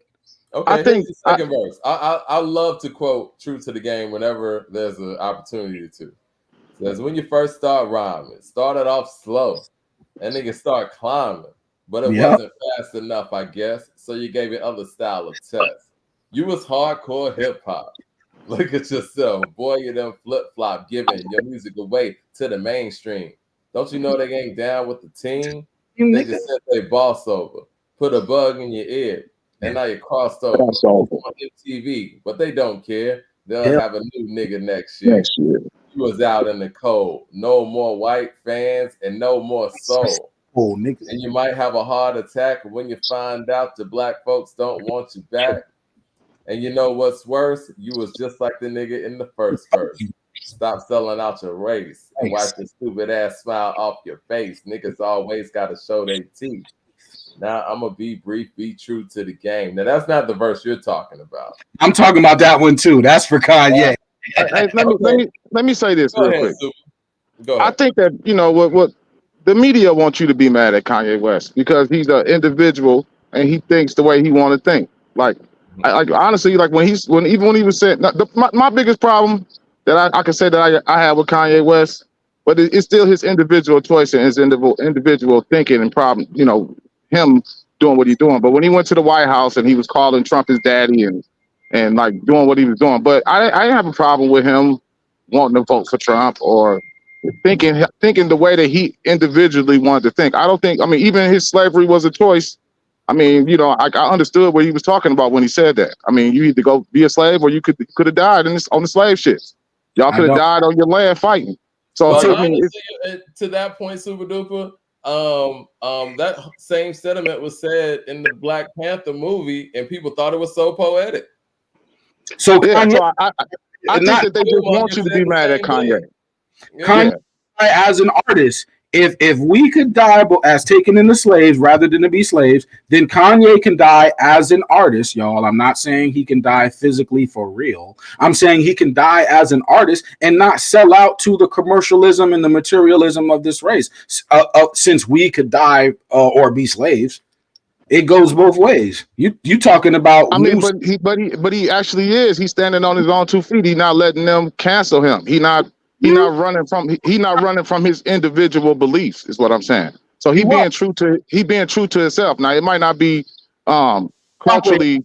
Hold on, Leroy. Hold on. It might not be culturally trendy for what he say for like the average black person to think or whatever, but it's still his core thinking. Which one of y'all? And he's functioning without the machine, and that's the part that makes me feel like I don't see how True to the Game applies to him, because to me, True to the Game is about a sellout who is being is being manipulated by the machine to be put up front to do their bidding. That's definitely not Kanye. On Alex Jones talking about the greatness of Hitler, and y'all don't think he's been put up to do shit by the machine? I mean, but did you really listen to what he said though when he was speaking, like the context of it, or are you just quoting what they want you to hear? Right, don't do that, Leroy, because something like that is just something you can't even rebuttal. Which one is rocking with Hitler? Let me know. What? I don't know. Let's time out real quick. Time out. Let's get to that. Let me tee up my guy John Nor. He's in the building. He's in the building. He's still out of breath. He's doing his laps real quick on that Kendrick celebration. He's still running and lapping us around. But yo, John Nor, what's good, bro? What's good? I'm Floyd Mayweather out here, man. What's on your mind tonight, brother? What's on your mind tonight, bro? I just wanted to just tap in real quick. I mean, when we were talking about the Kendrick topic, I wanted to tap in, but you can keep it on where we at right now with the Kanye. The thing with Kanye, it's hard to get a real read on him because he really emphasized that Gemini energy, man. This dude is really flip floppy.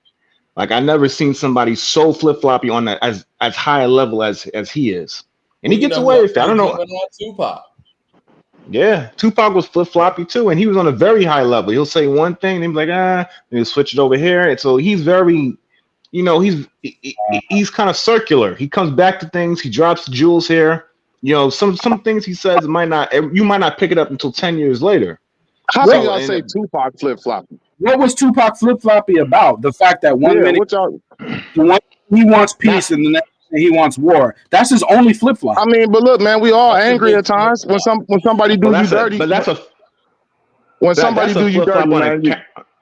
I agree. So he wasn't allowed to be angry because he made keep your head up and dear mama. So he wasn't allowed to be angry about somebody setting him up or how he felt like he was done wrong. He wasn't allowed to be angry at another black man because he made keep your head up in them other songs. Like what y'all really saying that he really flip flop? If you allow me to finish, I'll explain it. He's flip floppy, yes, but that also is a reason why he's love. Tupac is love. Kanye's love because they're willing to show their human side. This is why they connect with so many people. You get to see the full man. There isn't no staged pony show. He's not a song and dance man. You're gonna see the human being. And yes, you're gonna see him make mistakes and say some wild shit here and there. But he's still Pac is still a nigga from Harlem. Ye is still he's still the kid that was raised by the English professor. So there's a connection there. I'm gonna be mad. If you shoot me, I'm gonna be upset. So I could understand Pac's flip flop because if I get shot, I feel away. Like I'm mad now. I can't understand. I can't understand in a negative tense. You're saying the fact that to Trump guys having these polar opposite moments shows the human side of Black Panther. Everyone feels like that. Everybody doesn't act on that. What we respect about Pac and Ye is the fact that they're gonna let you know how they're feeling in all of those moments. Who went from Black Panther to MAGA? Who you know? What black man? We'll get to that in a second. Let John talk, and I want to have some. And that's the thing with Kanye. Yeah, that's the thing with Kanye and this new generation. Like he's such a troll. So after everything he says, I can't take nothing he says with face value. There's always some type of 15-step program that he's trying to roll out before you see the genius in what he's doing. And it takes a lot of guts to do some shit like that. That MAGA shit, that shit is tough, dog. I'm not jacking no MAGA shit, but he's making steps that he's gonna do because he's a self-promoter. He's not being pushed by the industry. He's been blackballed by the industry since 2010. It's 2024. He's still here. So the way he moves is gonna be a lot different than a lot of us move. And I can't take everything he says with face value. I gotta wait and see. You gotta show me, Kanye. Some of the shit he say, like you gotta show me first where we going with this before I jump on board. And some other shit he might say, like, okay, I get it, right at face value. So I'll wait and see with Kanye. That's the way I deal with him. Let me get to the super chats real quick, man. Jermaine Johnson says Diddy dropped the best album of 2023. Is there a way to cancel him and still secretly bang that album, asking for a friend, not me. Well, I guess that was the whole conversation. Like, is the music that important, right? Where it's like, I'm going to be honest with you guys. I'm going to have a full honest moment here. If Michael Jackson, let's just say, was found guilty of the stuff that they said that he had done, as egregious as I feel like those acts are for the individual, it's hard for me to say that I would never, ever listen to any of those songs again. And I don't know, maybe I'm wrong for that. Or maybe I'm just somebody who's able to separate the man from the music. But you know, that's just a hypothetical, but I'm just going to the most extreme case because again, I'm a big fan of Michael Jackson's music. And we do that, man. What's that? We all do that. Like everybody picture your favorite 3 artists, right? Now, when you're listening to your favorite 3 artists, picture the character that they're telling you that they are. If they're being true about that character, then that character is a villain, and we overlook it because we like the music, right? So all of our favorites are villains in their music. So we overlook that. So we all do that. You know what I mean? So it's you know. Go ahead. I can't say the same thing, man. I mean, I look at R. Kelly as the true, like he one of the greatest artists of all time. But ever since he was convicted of all that stuff to go with them kids, I can't listen to the music the same. So like I can agree with that. I can agree with that. Like, I think that's a content thing though, because his music is about, you know. Yeah. You know what I'm saying? He makes love making music. So yeah, when you think about why he was making that, it's like, yeah, I can't listen to this shit. You know what I'm saying? And I think maybe the content of Michael was so different from that it makes it a little bit different. But yeah, if he had similar content as R. Kelly, I may feel the same way. So yeah, I'm with you on the R. Kelly thing. Sure. Hey, but back to the Kanye thing too. Go ahead, John. You got it. All right, I just want to I'll interject real quick, then you go back to Kanye. I mean, it's also a context thing. I mean, Kels, he had a whole dungeon. Right. Like, that's tough. I mean, I love Step in the Name of Love, but that's tough. A dungeon? Like, damn. But you know, like MJ, you know, he had some accusations by some kids who wasn't really. I mean, I don't know these kids. Like, they talking about some wild accusations. They on roller coasters and shit. Now you ended up with wine coolers. I'm like, this don't really sound plausible. But the R. Kelly shit, I mean, that's on tape. I mean, that's tough. And I love a lot of his music, but I can't do it no more. Real talk. Jermaine Johnson with the super chat says, I can't believe that black people still support Ye. He wore a KKK hood as part of a rollout for his album, and nobody cared. We have no pride. Let me get into it, man. Well, that's part of the trolling that we're talking about, though. You know, we know he trolling when he do that, when he wear a White Lives Matter shirt.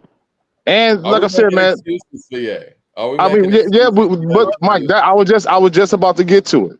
We know that this man is bipolar, so why are we even taking anything they say that serious anyway? There's something wrong with this man. I told Mike the same thing. I think, and ain't nobody making no excuses. I think Kanye or Ye looks at his life as a walking art exhibit. So he says provocative things. He does provocative things to create an artistic narrative. That's part of his gimmick. That's part of his thing. He's not stupid. He knows what he's saying is going to drive conversation. The White Lives Matter shirt, the KKK uniform, going on TMZ and saying what he said, going on Alex Jones and saying what he said. He's trotting his woman out half naked in these crazy outfits, and the outfits he's wearing. He's doing this on purpose. This is not this not happened by accident. He's pushing and creating a narrative as an artist and trying to be the new Michael Jackson and create this aura around him and push whatever he has in his head forward. So it's wearing not this. Why does Michael wearing that stupid ass mask and them big ass teeth too? I mean, you know, like he know what he's doing, but at the same time, he at the same time, though, it is something wrong with him. Like, we all still got to keep that in mind. Not saying that it's an excuse for him, but it is something wrong with this man. Like something. That's documented. Ain't nothing wrong with this man. Ain't nothing wrong. He acts on his impulse, and most of us have learned to not. Wait a minute. Time out, Leroy. You cannot dismiss the fact that he has been diagnosed clinically. I mean, you can't do that just because you tell him he was diagnosed with two sides. He has two sides of his behavior. That sounds like a lot of people. So let me tell you. I heard MC down. I heard MC say they sold dope to their own mama, and we still listen to him. So let's be for real. Let's be for real. We ain't cancel them. We ain't cancel them. You know what I'm saying? So let's be for real. The GOAT sold dope. That he used that dope selling, that destruction, shooting your own people, and he turned that situation into a positive. So why are you not giving Kanye that same room to turn something around? Because Kanye didn't say, hey, I was once telling Trump he was my father figure while my father was standing behind me. And I apologize for that because my real father was in the room and my real father been in my life since I was a little kid. So telling somebody else he's my father figure is not the reality of the situation. Jay took his story and said, hey, I used to sell dope.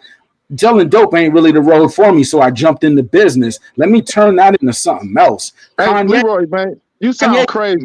You sound crazy. You can't do no morality with Jay and Ye. That sounds. Hey, but look at what he's doing now. He telling us to forgive Diddy when Kanye ain't did nowhere near what this dude did. Yeah, you're talking about giving him a chance to go out here and help battered women, but you're not giving that same thing to Ye for having a meeting. Jay didn't say Harriet Tubman was a sucker. Yet Kanye did. He didn't say. He definitely said we. He definitely said we done. He definitely said we done kneeling though. He said we're past that. But we actually were done that because he wasn't even on the field. So in literal terms, this selective.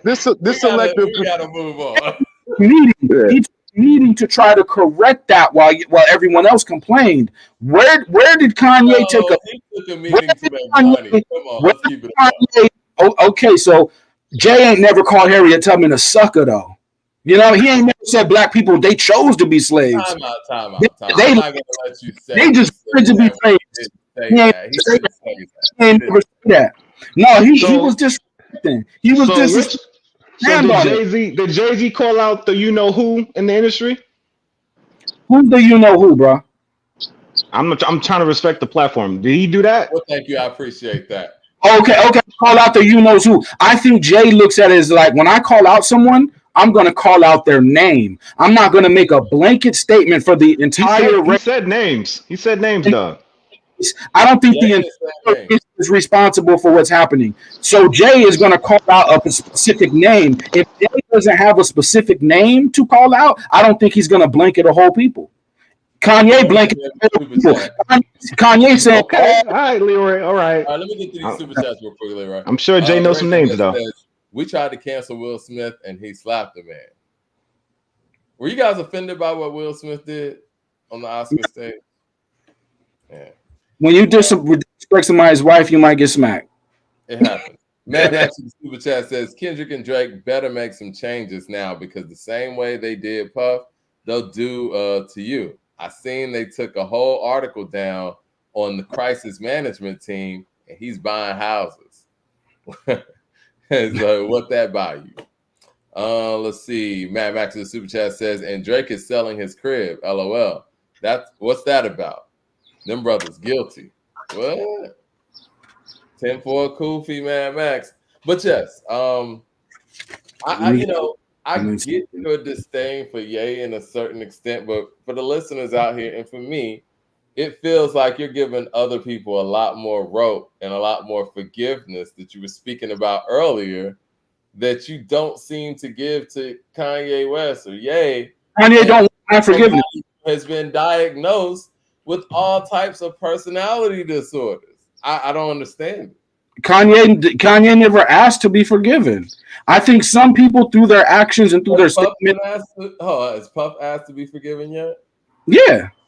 By saying he's not asking for forgiveness, by him jumping out there, what he's really saying is, you know what? I'm going to take accountability. Whatever that accountability is, I'm gonna take it. Now we want to kick him while he's down. I'm with it. Let's kick him while he's down. But at least he jumped out there and said, you know what? I was wrong. I'm disgusted by myself. I want to take accountability for that, and I'm sorry about that. Kanye never said he was sorry about disrespecting us on TMZ, disrespecting us in the White House, disrespecting us on multiple stages, disrespecting the people that helped put him on. Well, I want to ask you specifically, since you're making those blanket statements, what do you think Kanye West should specifically apologize for? I think for using our people as a way to gain more traction. Everybody does that. What specifically did he say that he needs? You were on Alex Jones and you were talking in a way that gets real people hurt, that in the real world. And you knew what you was doing and you did it so you could get that fan base. And I don't appreciate that. None of our stars ever went that far. I don't know anybody who ever did that. I could name some that been on the other side, but they stopped a little short. You went full into, I'm a fan over here of what goes on over here. And that's people. Yeah, he has a point. He has a point, but at the same Leroy, because he's saying something similar to what you're saying. There are people who do bad things, but they have some redeeming things that they've done. You said that earlier in the show, and that was his basis on what you are mad at him about. Right, but Leroy, you gotta look at what Ye's doing. See what I said when you see when I said when you gotta wait 15 steps to see what he's trying to do. Yes, the MAGA shit looked crazy at first, but now 7 years later, you realize Ye has all this influence on all of these white right-wing people that he's trying to convince them to stop listening to Drake. That's one step of it. Next year he'll be trying to convince them to do this. Next year he'll be trying to convince them to do that. He's very nefarious about how he takes these steps. He don't care about looking crazy one year to make a move 3 years down the line. And a lot of people just don't have the balls, they don't have the cultural clout to get away with shit like that. That's why I wait and see what this dude is doing first. Because sometimes it might look crazy today, 5 years later, it could be a whole different situation. I recognize it did look crazy. But now he has influence in that, and he has influence on that side of town now. Let me get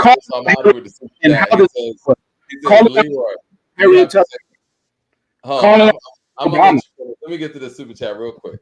DJ Bruce Almighty says, Leroy, you have to take accountability when you're caught on camera. LOL. Last week he was saying that it never happened. I think that's a valid point. What were you about to say, though, Leroy? So it's on camera. So is there anything that Diddy needs to take accountability for anymore? Because it's on camera. So are we going to argue about what's on camera? Well, people don't believe the sincerity of it because last week it didn't happen. It was people making things up. It was a money grab. It was this and that. And then when the video comes out, I was in a dark place, this and that. He could have said that off top. You know, again, it is what it is. But if people feel like the sincerity is not there and he's just bullshitting them because of how he handled it before the video footage happened, I think those are legitimate feelings. It is. And Diddy never went so far as to say, you know, the way black women were treated under slavery, that was a choice for them to be abused by their white masters. He never said that. He never said that, Leroy. You can't say that. He said, when I look at it, and again, I'm not sitting here co-signing this. He said, when I look at it, it was a choice, right? And there is a choice in anything that you do. Now, we're talking about somebody who lived their lives doing things that other people said that he couldn't do. This is a guy who was a beat maker that they said could never be a rapper. If he sat there and listened to people say that, like, look, you can't go out here in these pink polos. You can't go out here and be a rap artist. You're a producer. He actually defied those odds because he made a choice that wasn't popular. And again, I'm sure there's a lot of undocumented situations where there were Black Americans who were enslaved who made that choice to say, you know what, you're going to have to kill me. You know what I'm saying? I'm sure there were, you know, but the people who made that tough choice to go through that, we're here today, right? And I think the way that it was said and the way that it was taken from TMZ without being expounded upon, it was taken as a soundbite where nothing but negativity came from it. But there is some level of basis to what he was saying. Now, it might not have come off is rosy and pretty as people would want it and poetic as people would want it, but it is what it is. Kanye has seen rappers die trying to come up in the rap game. Is it their choice to die?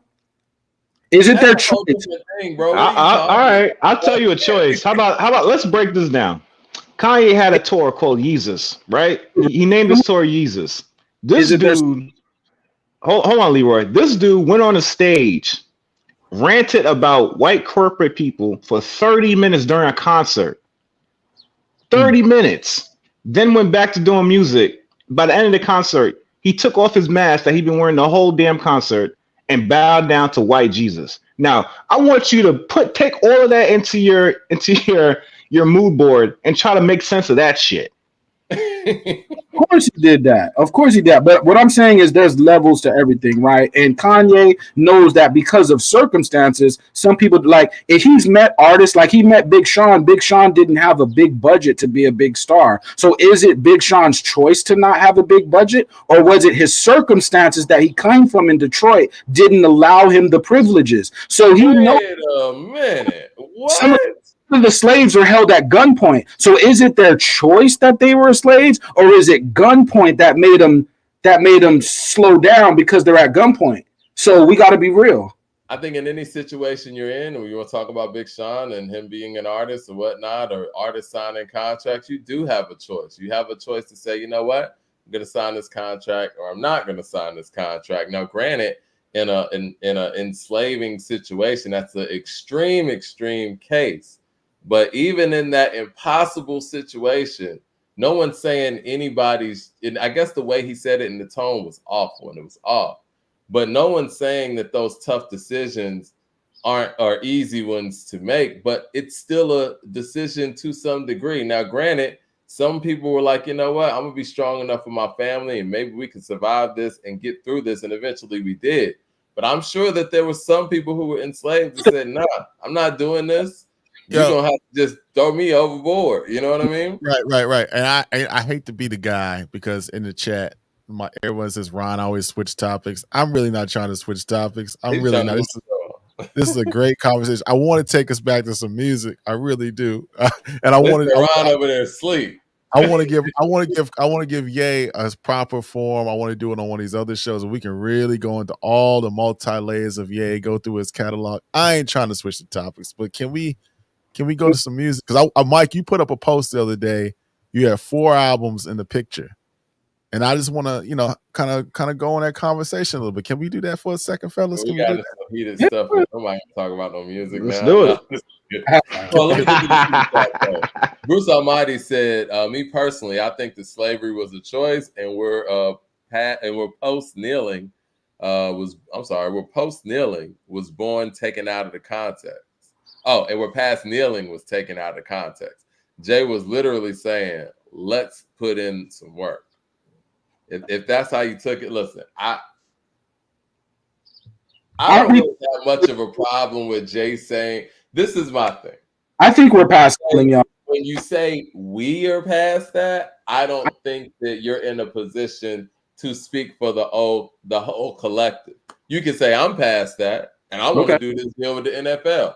We got to do these halftime shows. I got to create some jobs. I got to do this and that. That's cool if you want to further business in that way. But to say we as a whole are past that, I think that is kind of out of place. Who is we? Know you're past when you continue to watch football. Because if it was really real, we would stop. We would have turned off football. If it was really real, I can't rock with you that one. I was watch football. I mean, I'm gonna watch football. I enjoy football. That don't make me not real because I still watch football. You know what I'm saying? Kaepernick was saying, hey, I'm making a line in the sand. Everyone pick a side. And we continued to watch football. Well, okay. That wasn't the line in the sand he drew. He didn't say, I didn't hear him say stop watching football. He never said that. He never said that. You're right. If it's really real, Kaepernick thought he wasn't being giving his justice due for his he lost a spot, and he shouldn't have lost that spot. Then he felt like they used the controversy against him, and he's saying why is this controversy, like why can I play in the league, all I did was kneel during the anthem. That was where the controversy started. So you're trying to add on to all this other stuff that wasn't the context of the situation. Right. And the way I'm being treated is a microcosm of how my people are treated in the country. So we all had clear lines that were drawn, and we continued to watch football. Now, again, I'm not. How about this, though, Leroy? This is how I always felt about it. The players, the NFL is like, 80% black or whatever. Yeah. If the players would have just stopped playing, like we've seen the referees actually get on code and go on strike, then we would have had no choice but to watch football. But what if somebody said, you know what, if they're going to keep playing, I'm going to keep watching. Hey, I got a story, Mike. Mike, you know this. That's a question for y'all. I got a story, Mike. And I want to move on to music, but I got a story. We can talk about this on another show. But I was in the Bay Area when Cap started the kneeling, when he first started the kneeling. I was out there. I was watching local news. Yeah. And I know why he knelt the first time. I know why. And people, it was a military person that told him to do that, because before he he was sitting on the bench. The whole thing changed. He was sitting on the bench for a certain reason. It had nothing to do with the protests. Had nothing to do with facts. Police brutality. Because I was watching the local news in the Bay Area when I was out there, and it was the local beat writers were saying, they asked him why was he sitting on the bench and not participating for the anthem. And the reason was because he lost his job. He was upset. That was the story. He said it. That was a story. And I was in the Bay Area. I lived in San Jose. I was out there telling you. Now, when the media picked it up, when ESPN picked it up and the major news media picked it up, it shifted to a military serviceman said he needed to kneel, and it became a certain thing. But the original reason why he didn't stand for the anthem was not because of police brutality against our people. It was because he lost his job, and that's the truth. That is the truth. I'm not going to get into that. That's the truth. That's the truth. It is the truth. It is the truth. I say that this is bigger than me. That's what I heard Cap say. Now, what y'all heard him say is what y'all heard. I heard him say this is bigger than me. When I heard this is bigger than me, that was after the fact, Leroy. That wasn't. I'm talking when he first started it. It wasn't because of that. Well, this is after the fact when we stopped kneeling. So J.S. was talking about after the fact, but. With Kaepernick, he drew clear lines. Now, we could have kept watching, just like we're going to keep listening to our favorite rappers and R&B singers, right? We're not going to stop. But I'm just saying, we be having double talk, too, as a culture. We can't say someone is contradicting, and then we, as a culture, contradict. When the lines are drawn, we either going to pick one thing or we not. Either we real or we cap. Which one we going to be? All right, let me get to these super chats, and then we're going to get to this album conversation, and then we'll wrap up. Mad Max says, Ye says slavery for 400 years is a choice. He's talking more about modern days blacks than Harriet Tubman. He actually did say that because the context of that conversation, he said 400 years. That sounds like a choice or something along those lines. Economics. So it wasn't taken in the same in the text that you kind of had it, where it was like, okay, that point of then why bring Harriet Tubman? That's a choice. He's talking about the whole 400 duration. Then why bring Harriet Tubman? What's the difference between Harriet Tubman then and Harriet Tubman now? Harriet Tubman then was getting people out of slavery. There's Harriet Tubman that are working in the jail system right now that get out people that did not commit the crime and get them out of prison. So what's the difference? What did he say specifically about Harriet Tubman that you have a problem with? I mean, I want to get the...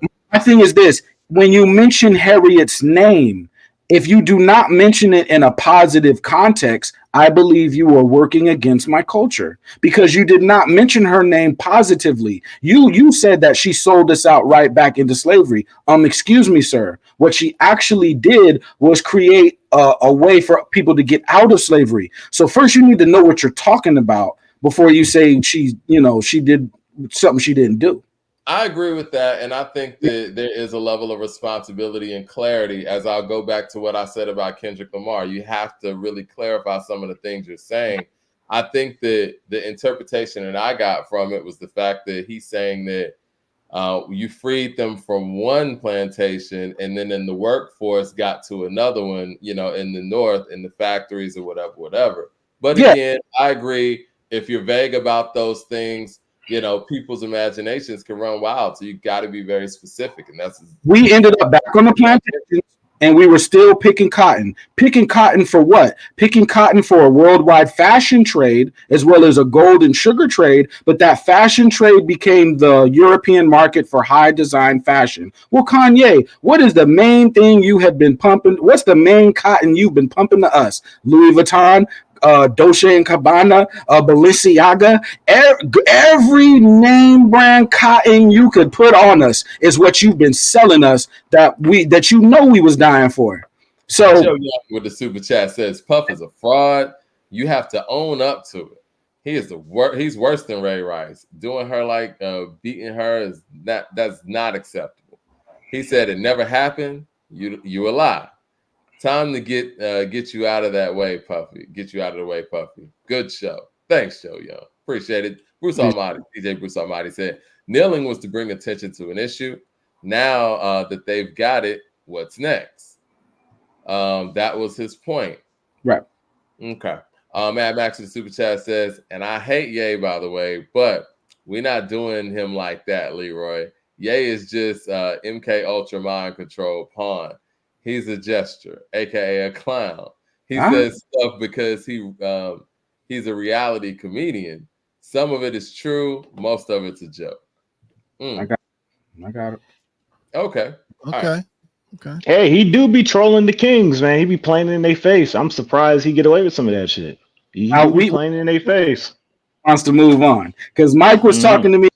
Mike was talking to me about Jay and Beyonce's records and Busta Rhymes' birthday. So either one y'all want to go to. We're gonna get to that. Let's go to this album conversation. Let's go to the album conversation first. We'll close out with Leroy with your 10 Beyonce Jay-Z stuff. We'll give a shout out to Busta to close the show out.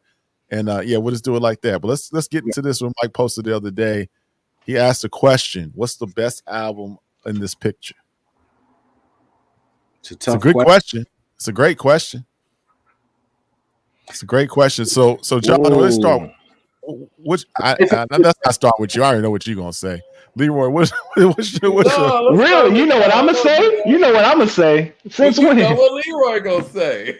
Let's start with Leroy then. Yeah, I want to hear this, please. You got Jay over big, Leroy? Why y'all start with me when you know I'm gonna start trouble? All right, I think the best album. I think Life After Death is 2 albums. So I think where Biggie has an upper hand because he got 2 albums. The other one's got 1 album. That's what I think. See? You had to pick Biggie in that way. You just couldn't say the album better, huh? He got 2 albums. The other one's 1 album. So, right, Leroy got big. Okay. That was better than Life After Death. That's what I think. Go ahead. I think Reasonable Doubt's better than Life After Death. I think Reasonable Doubt is better than Good Kid, Mad City. And for me personally, I think Reasonable Doubt's better than My Beautiful Dark Twisted Fantasy. But if we're talking about overall impact and what an album means to a generation, My Beautiful Dark Twisted Fantasy probably means more than all of the albums in the picture. Because it took a minute for Reasonable Doubt to get the props that it deserved. These other 3 hit right away. You know what I'm saying? I don't know. Person who appreciates lyrics. Came out in 96, Leroy. Come on. Yeah. But Reasonable Doubt didn't catch steam until like 98, 99. Let's keep it real, bro. Kanye was already even if that album never came out, he was already Kanye anyway. Jay that's after Taylor Swift. I know, but what did My Beautiful Dark Twisted Fantasy do for Kanye that he didn't already accomplish anyway? Saved his career. It saved his career. What are you talking about? If you want to put it like that, and I can answer that question for you because I think what My Beautiful Dark Twisted Fantasy did for Kanye is it refreshed him for a whole new generation. And what My Beautiful Dark Twisted Fantasy did, it was kind of like the Chronic or 2001 in that sense, where it really launched the solo prowess and buzz for Pusha T.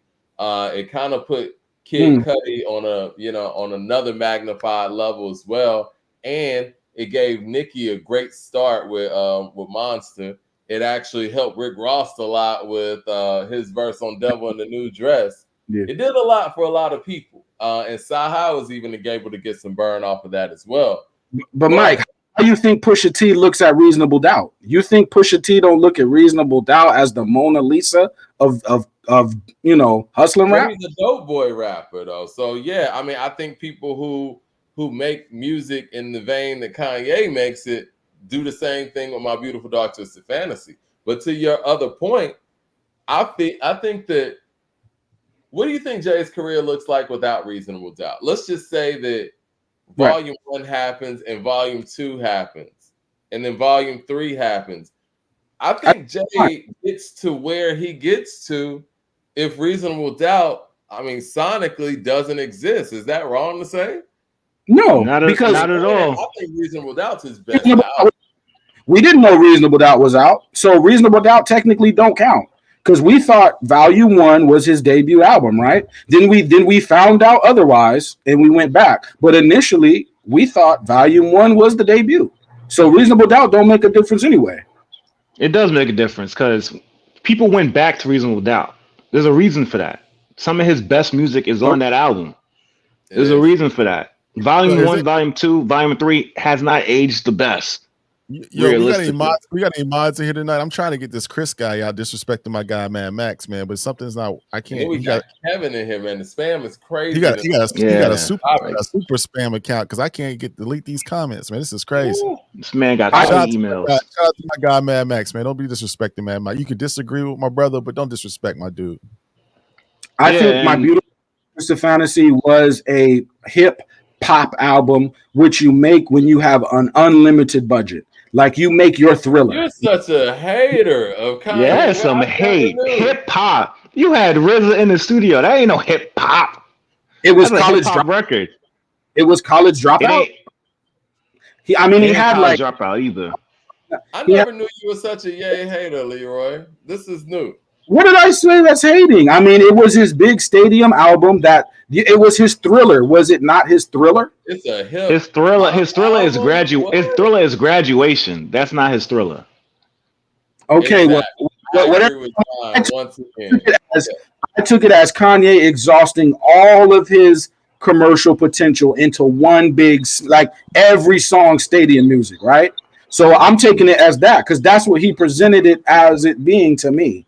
If I took it because he didn't have his biggest hits on this album. For me, this is more of an artistic opus. And one of the exactly. And I hope that one day there's a documentary done on this period because for an album that's so excellent and this heralded is like the best hip hop album of that decade, he had so many songs that were left off of this album that were incredible. Like Chain Heavy, you know what I'm saying? Mama's Boyfriend is incredible. Yeah, man, like there are records that weren't even on this album that were incredible records. That when we talk about a deluxe, I wish this album got a deluxe.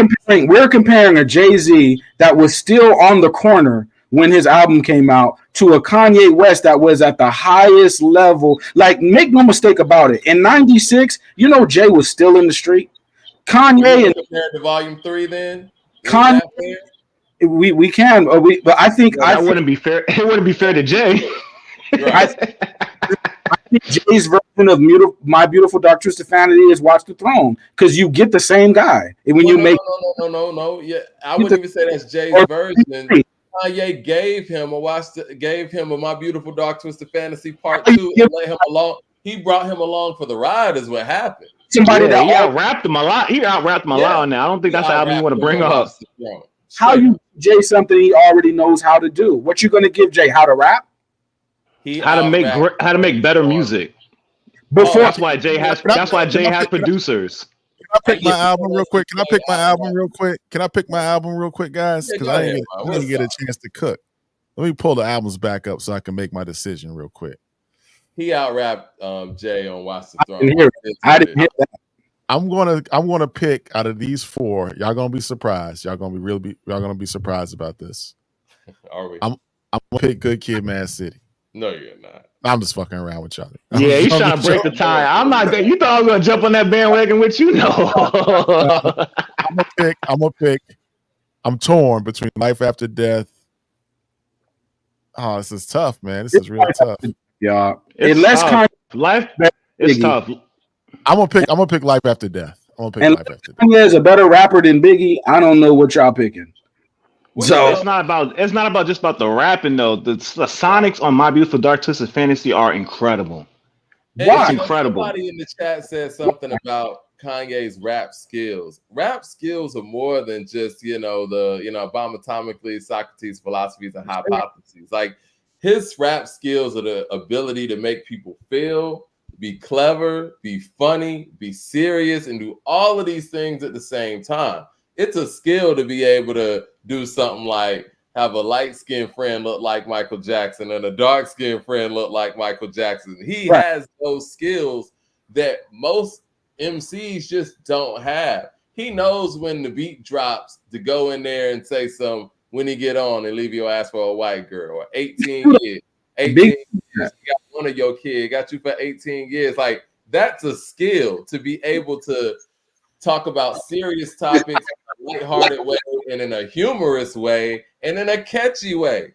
Not every lyricist can do that. Every person that puts together words that might be a dope rhymer can't do those things. All of our greats can do that. So we compare him to other greats. All of our Jay does that. Biggie did that. Kendrick does that. You know he can rap better than Not Like Us, but Kendrick is not witty like that. Jay's not witty like that. Biggie was witty like that. I'll give you that. Yeah, Big was. I don't know about Jay. I don't think Jay can pull off a Jesus Walks or All Falls Down. I mean, exactly. That's come on. Kanye has way more lyrical range, subject matter wise, than Jay does. He's shown that. I think if Kanye and Jay are in the studio by themselves and it's about rapping, I think Kanye might be in trouble. Well, of course, Jay is a better rapper than him, but if we're talking about the range of content, that's a different conversation. I don't think Kanye can offer Jay anything lyrically. So if they want to go that route, I think Jay is being witty. Man, you're gonna embarrass yourself thinking like that. Jay, people often talk about Jay's rapping skills. Now, I don't know what people are hearing, but I think you better check them rapping skills again because Jay is not the one to play with when it comes to skills. He's just not. He has skills, but when they talk about Jay, the biggest knock on Jay usually is the introspection tip. Outside of the street hustle, outside of the hustle mentality, what are you giving to us that's gonna really reach us? You heard I'm from New York, so I can rock with Jay when I hear those records. But I understand how people can rock with All Falls Down. I understand how people can rock with Black Skinhead and a lot of these stuff that's really piercing you and really getting to the heart of people. And these are quotables he's dropping. I made that bitch famous. Like I get it. Mike just talked about Heart of the City like last week, man. So Jay gave you that. Jay gave you. Y'all heard Reasonable Doubt. You heard Blueprint. Who produced that though? And and I think that you've heard. No, real talk though. You heard. When Kanye's producing for people, he gets things out of them that other producers don't. Look at T.I.'s I'm Just Doing My Job. He gets introspection out of people, and to think that he has nothing to do with that, I think is dishonest. Right, but it's all over. Look at what he did with Common on B. Like it's there. Look at Blueprint. He gave him Heart of the City. Yeah, one of his best records. Talking about Heart of the City, how introspective it is. Look who gave it to him. You think that had nothing to do with it? Heart of the City, Encore. There's plenty of them. Yeah, like a lot of his best introspection records. It's Ye. I think he already had records in the street before he met Kanye that were like that. Okay, Joe Young says, "My man with the we're having some technical difficulties." Jay versus Nas feature. You have to do better. Let me come back. Son picked better features. Hold on. Joe Young says, "My man with the red hat that had Jay versus Nas features. You have to do better on the whole takes because Sean picked better features than you." I like these takes. How have the better 4 albums great content? Who has the better 4 albums great content? Let me speak on that real quick. Let me speak on that. We shout out to my man Vay. We do our show. Drops every Thursday. We had the Nas versus features versus Jay features. I make no excuses. That wasn't my finest hour. My wife had a little medical situation, so my brain was kind of scrambling. So I didn't pick Blackout. I didn't pick 4 Alarm Blades. Those 2 should have been automatic bids in my top 10. I left those out, so that's my fault. No excuses. We'll make sure we hit them with the content next time, but it is what it was. But I thought my list was pretty dope. I had Drug Dealers Anonymous on it. I had Guess Who's Back on it. I get What We Do on it. I had Black Republican on it. I had what else did I have on it? I had Young G's on it. I had a lot of dope songs on there. So my list wasn't I had What's Free on there. I had a lot of good stuff, man. So I had you ain't have We Made You? No, I ain't had that I did a J. I had he had J. They had Jay. You know what, man? You don't want to see me in the Prince versus Michael, man. I got Michael versus anybody's catalog. I know, man. I know you and Coop did that way back in the day, and I was telling Coop I don't think he did it right with you, man. So we might have to run that back and let me mock you up. I'm locked and loaded, man. I know the catalog like the back of my hand, and I know the other guy's catalog too, respectfully. And I know you, and I know what you're probably gonna play, and I think I win. No, you gotta beat me. You gotta beat me. You gotta beat Common first with K-Dot before we get to the I'm gonna beat Common. Respectfully, it's why we gotta do this to my man Common? You're gonna get smoked. It's gonna be like, you got 25. Kendrick got 25 songs to go against. Come on, man. Let's be for real. Yo, we doing 25. I thought it was 20. I mean, we can do 25, but niggas want to change rules. Somebody got a longer catalog. Let's do 25. All right, man. Whatever. We can do that. That's cool. You go, right? You gotta have 25 joints, right? Mal 7 with the super chat says, "You're correct, Mike. I even remember in an interview, Bink was saying what you said. That is his skill set. It's top 3 ever. Yeah, that's a skill. Like we talk about lyrical skill. There's more to lyrical skill than just one way of viewing lyricism. But still, though, man, people are talking down on bars now, and it's a little crazy to me. Because if we're down on bars, no. If we're talking about a painting, right? A person that's a good painter has certain fundamentals. If we're talking about a DJ, DJs have certain fundamentals. A lyricist has the fundamentals to when they make their art, it looks better. If they're painting, you're talking about. Let's just correlate this to basketball, right? If somebody has a perfect release, you know what I mean? Yeah, that is great. You know what I mean? But is your connectivity with the basket the same as this other guy whose release isn't as perfect? You know, there's a lot of people who have a great fundamental game, but sometimes the flashier player is going to connect a little bit better, i.e. Allen Iverson. Y'all feel like Allen Iverson is fundamentally sound like that? It's rare that a person's natural talent is better than someone who worked on their talent. That's rare. Normally, the person that say he didn't work on those things, so that's the thing. You can put your work ethic in the lyrical miracle side, but let's just say this other person worked on having catchy bars. That's an art too. That's an art. So Eminem's gonna come out with a new album pretty soon. I know we don't really rock with him like that, and I don't even rock with him like that. But he works on technicality, right? So at the end of the day, the technicality is gonna be sharp. Jay, he works on double entendres. At the end of the day, he could say, "Hey, you may not like me, but I doubled entendre the shit out of hip hop." That's a skill. All right. This is what I want to say about that. And when you say that the technicalities are sharp, I'm not really sure exactly what that means per se. It's lyricism.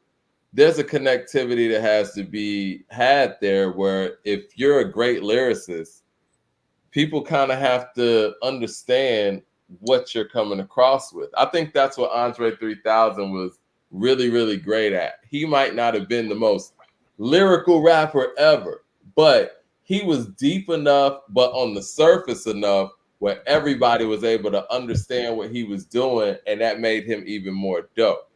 Even bar for bar with a Raz Kaz or something. Reading the lyrics out, Raz Kaz's lyrics may be more, more in depth than Andre's. But the common listener listening to the two MCs, who do they think is going to be the doper MC? Andre. I mean, we could all rap. That's a skill, though. We could all choose to not ever use syllables or punchlines again. Let's just not use punchlines, right? We're not saying that. See, now you're just going over. Now you're just jumping off the hill. No, I mean, No, if we Andre was giving you lyricism over a bombs over a Baghdad beat. That takes some type of skill. Finish. If we don't use punchlines, our songs would still be tight anyway. So we don't have to use them, but we use them just to put a little extra spice on it. That's all. It's extra spice. It's like, so they're using their technicalities to put extra, a little extra seasoning. We don't have to understand what you're saying, but you're not giving credence to the other parts of lyricism in that same way. No, because you got to set up a punchline. You got to know how to set it up, or else it's not going to make sense. You got to know how to scheme it out. If you can't, that's an art. That's an art. You know what I mean? But we call those filler bars, and Jay has a lot of filler bars. And if he was talking about topics that were more introspective, he would get away with those filler bars. But when it's mostly commercialized rap and the hustle street rap, I mean, it's gonna be hard. That's why you need Jay to have this larger than life discography to start getting some of that praise that he kind of always wanted in hip hop. He wanted to be part of those GOAT topics for a long time. He didn't start getting those GOAT topics until he started becoming like a super vet. Like he had an LL Cool J kind of run where he's like still in the game 25 years in. That was like what the super chat says. My comment was referring to Kanye. My bad. No, we got that. We got to close up out of here, guys. What do y'all want to close with? You want to close with the Busta Rhymes thing, or I mean, Leroy, we can get to your countdown probably next show. Let's get to the countdown next show. There's a segment called Mic Check. When Mike started Mic Check back in the day, it was just him checking in, him on camera. He's still doing that. We call it the check-in. Mic Check kind of evolved. We want to take the comments of the people from earlier shows and kind of bring it up. So let's pull up a comment we had from last show. We got a couple we got 6 of them. One says, last show from D Mercy 8477. The whole list was whack. He's referring to the 100 diss records by Elliott Wilson on Complex. I was disappointed by the discs he put in. The orders were out of place. Some records like Gaines 100 Bars, Cassie's Raid, Eminem's Hail Mary, Nas Destroy and Rebuild, and Whole Super Ugly should have been on the list. The only thing I agree with the list was Ether and Hit 'Em Up being in the top 3. Shout out to D Mercy 8477. Yeah, I agree. I mean, I think that, there's a lot of pandering going on with that list. I think my biggest issue is the fact that it's a little bit of rewriting history going on there, where you have a record like The Bridge Is Over being put behind songs that came out 3 weeks ago. Like, that's crazy. You can't do that. Crazy. Let's go to the second comment.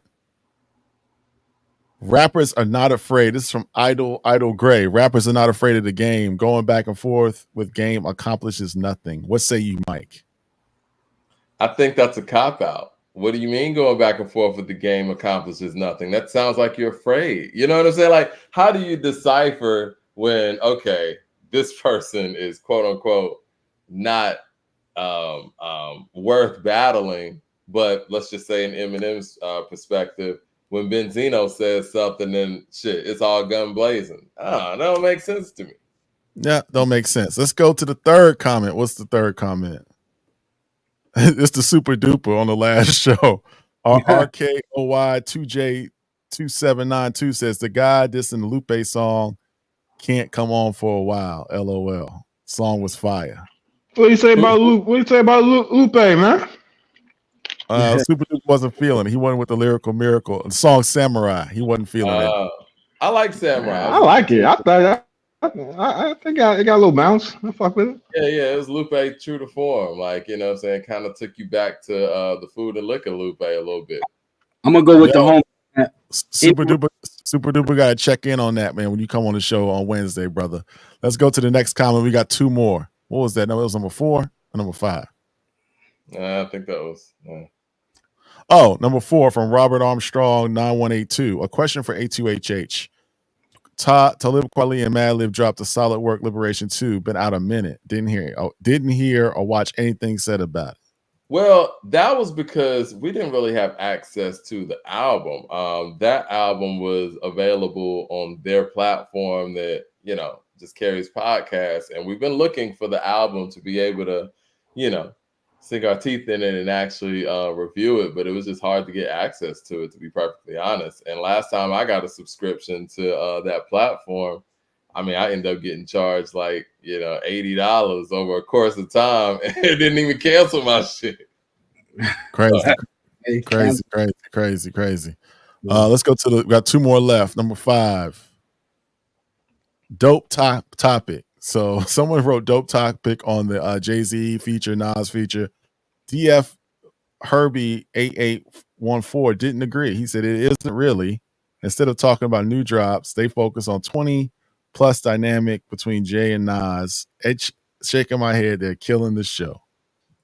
Well, I don't know, DFW Herbie. We appreciate you watching, but I just have a question for you. What show are we killing? The show that Ron Vay and I do are different than Mic Check, than A2HH Live, than the Weekend Round. This is different shows, so they're just different, man. Shout out to DFW Herbie. He's one of the day ones, so I get it. I mean, it's like Jay and Nas seem to always come up, but the thing is, whenever we talk about these iconic figures who a lot of us have at number 1 and number 2, there becomes a greater discussion and a larger discussion and a more fun discussion. So whenever we do give light to some of the newer, pieces of work, it's kind of radio silence sometimes. So it needs to be had. The Jay and Nas discussion needs to be had between me and Mike specifically. But as far as lyricism goes, anybody who still rhymes with one syllable, you're automatically whack.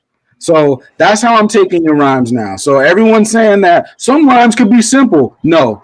If you, after today, and granted, this is me just being ridiculous, but if you rap with one syllable, I'm calling you whack. Meaning, if your lines end in one syllable, you're whack. You're a whack rapper to me. Yeah, and again, he's on one of our day ones. It's just a different show, guys. It's different shows, guys. We got to get accustomed. There's going to be some different things, man. Mike's got Mic Check. It's okay. We're gonna evolve. Diversifying the bonds. We're trying to coordinate and diversify the flows. You know what I mean? It's all good.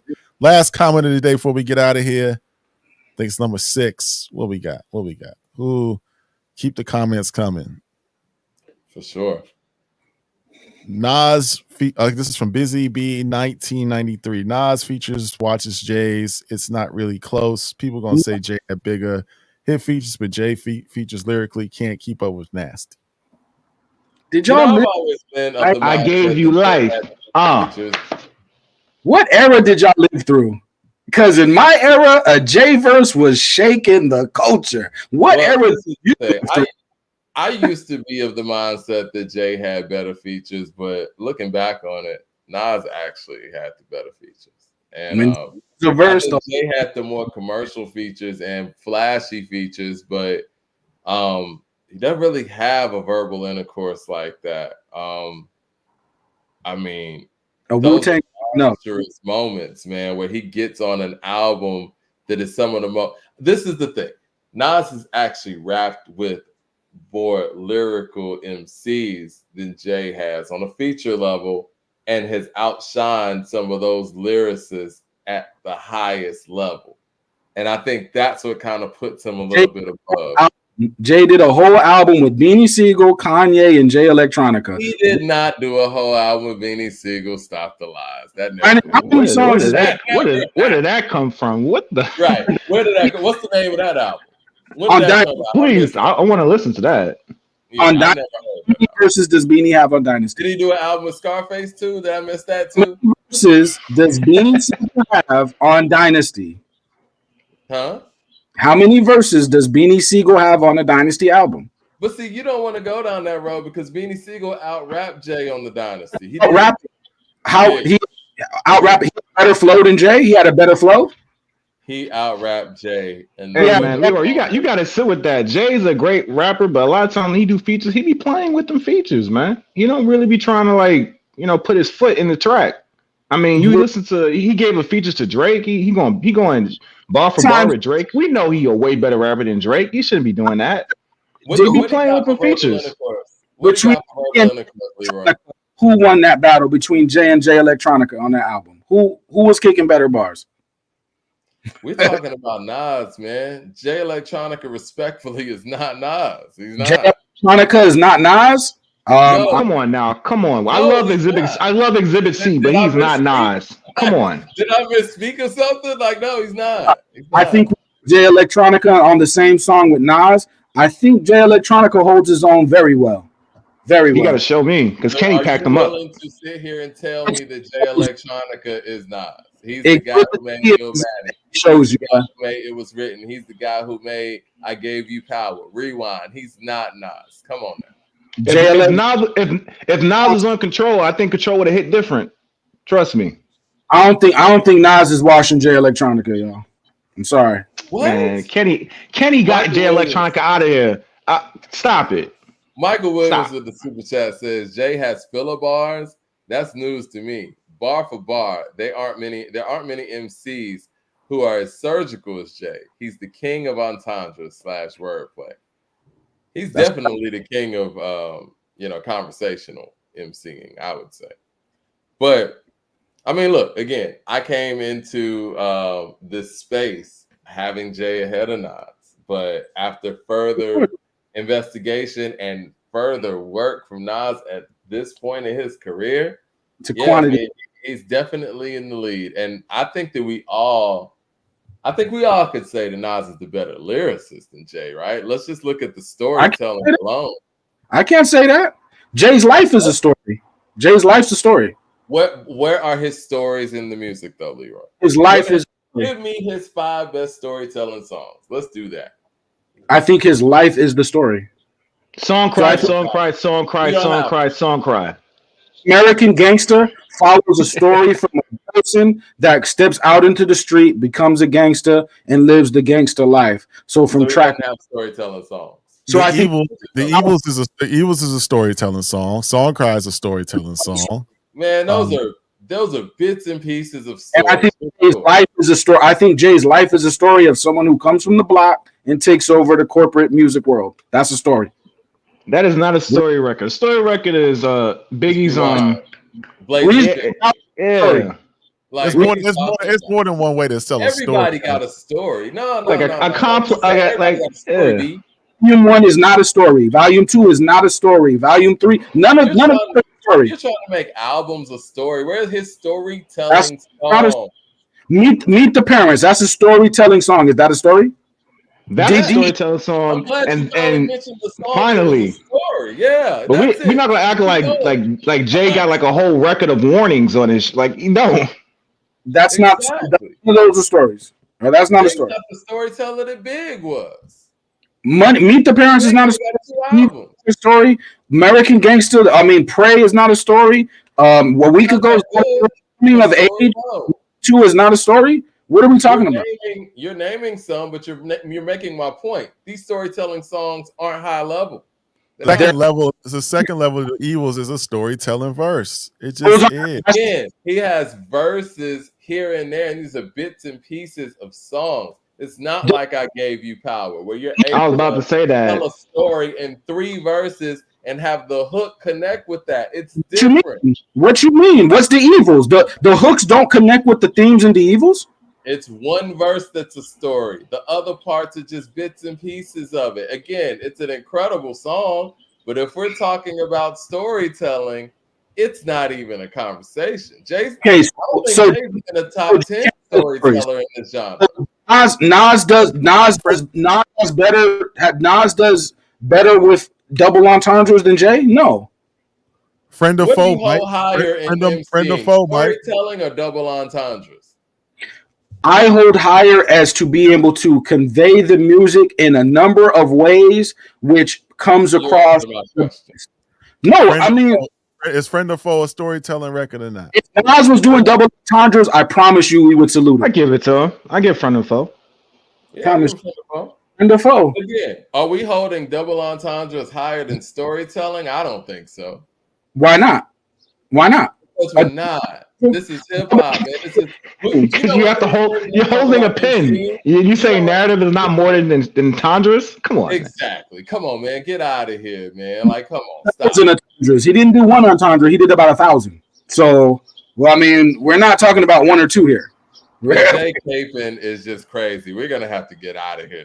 Ball 7 with the super chat says Jay is not a great storyteller. He even said himself that it's not his strongest point. American Gangster. Straight out of the horse's mouth. If people are better at storytelling, then make American Gangster and show me. Yeah, show me. American Gangster is your standard here. It's a film soundtrack. What is going on here? Serious? Michael Williams in the super chat says Nas is a better storyteller. That doesn't mean that he's a superior overall lyricist. If you broke down all the different criteria of lyricism, who would check more boxes? That's a good question. But I do think that storytelling is a pivotal part of lyricism. Is flow a pivotal part? Is having a flow, a dynamic flow that can go on any type of beat. Mind you, Jay has done all the different kind of beats at all the different speeds. Does flow matter? Yeah. But you know what? When we talk about Southern MCs, that really don't seem to matter too much. Niggas talking about Project Pat, that don't really matter too much, right? It don't matter when we talking about Pimp C and people who got flows like Big Gip and stuff like that. But when we're talking about Jay in comparison to Nas, okay, well, flow matters now. The flow too. Yeah. So even if the flow mattered, you can't tell me there's no way you can tell me Jay flows so much better than Nas. Like it's I can tell you that. Have y'all heard Jay's range of flows? Have y'all heard Watch the Throne? Have y'all heard Is That Your B? Have y'all heard like Jay's flow is pretty crazy, man. If Nas can do all that, which I'm sure he can, but I'm just saying who has done it a lot. If Nas got a better flow than Jay, I'd like to hear it. But we don't talk about flow. Did Big have a better flow than Jay? No. Oh, Ooh, out of pocket. Out of pocket. We can get up out of here. And before we wrap up, Super Duper, you want to say something real quick? Then John Nori, and then Leroy, we wrap up. So Super Duper, you were cutting out a little bit. What you want to say to Leroy real quick? Wait, man. Super Duper, you there, bro? Super Duper.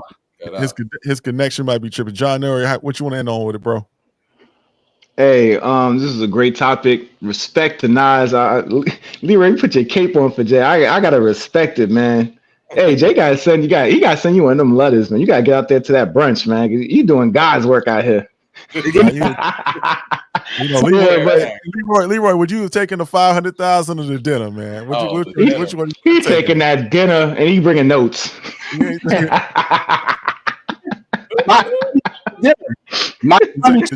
You taking the dinner, bro, or you taking that 500K, bro? What you taking? I'm taking the money.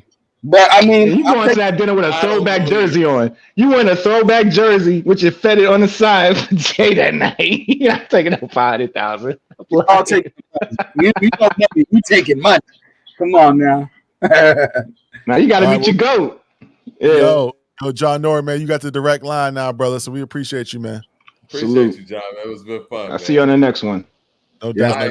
Keep running that lap. Check us out Wednesday. Yo, Leroy, what's good, brother? What you want to end on? No, we're good, man. Next week we'll pick it up where we left. I think between Jay and Nas, I think Jay got the flow and the double entendres, and Nas got the storytelling. So it's 2-1. Hey, before we look, I had one story we didn't even get a chance. So I'm not even gonna tell the story, but Puff, the photographer that did the Life After Death cover album, said that the album was supposed to come out on Halloween, but they pushed it back to I guess it came out right after Big died. But the album was supposed to come out on Halloween 1996. That Puff was insistent that they have a hearse, and he said Puff was going crazy. He's like, we gotta have behind this graveyard. He said, why don't we just do it like somewhere else by the river? He's like, we gotta find a graveyard. So that's a crazy Puff story, but the photographer told that Puff was insistent on having a hearse in the graveyard and insisted on having Big stand a certain way. Who knows, man? It could be coincidental, it could be artistic, but that was a Puff story from the photographer. Little known history about Life After Death. But well, I had fun today. I think this is a great show. We got a lot of these conversations out there. I'm gonna check on that Spotify list so we can talk a little bit more about that on Wednesday and really dissect that, because I still don't think All Right is the greatest hip hop song in the past 10 years. But I'll do my research a little bit more and be able to come to the table a little bit more. And I want everybody here to like and subscribe. Appreciate y'all joining us. And we're going to see y'all Wednesday. Peace. Reserve. Peace, y'all.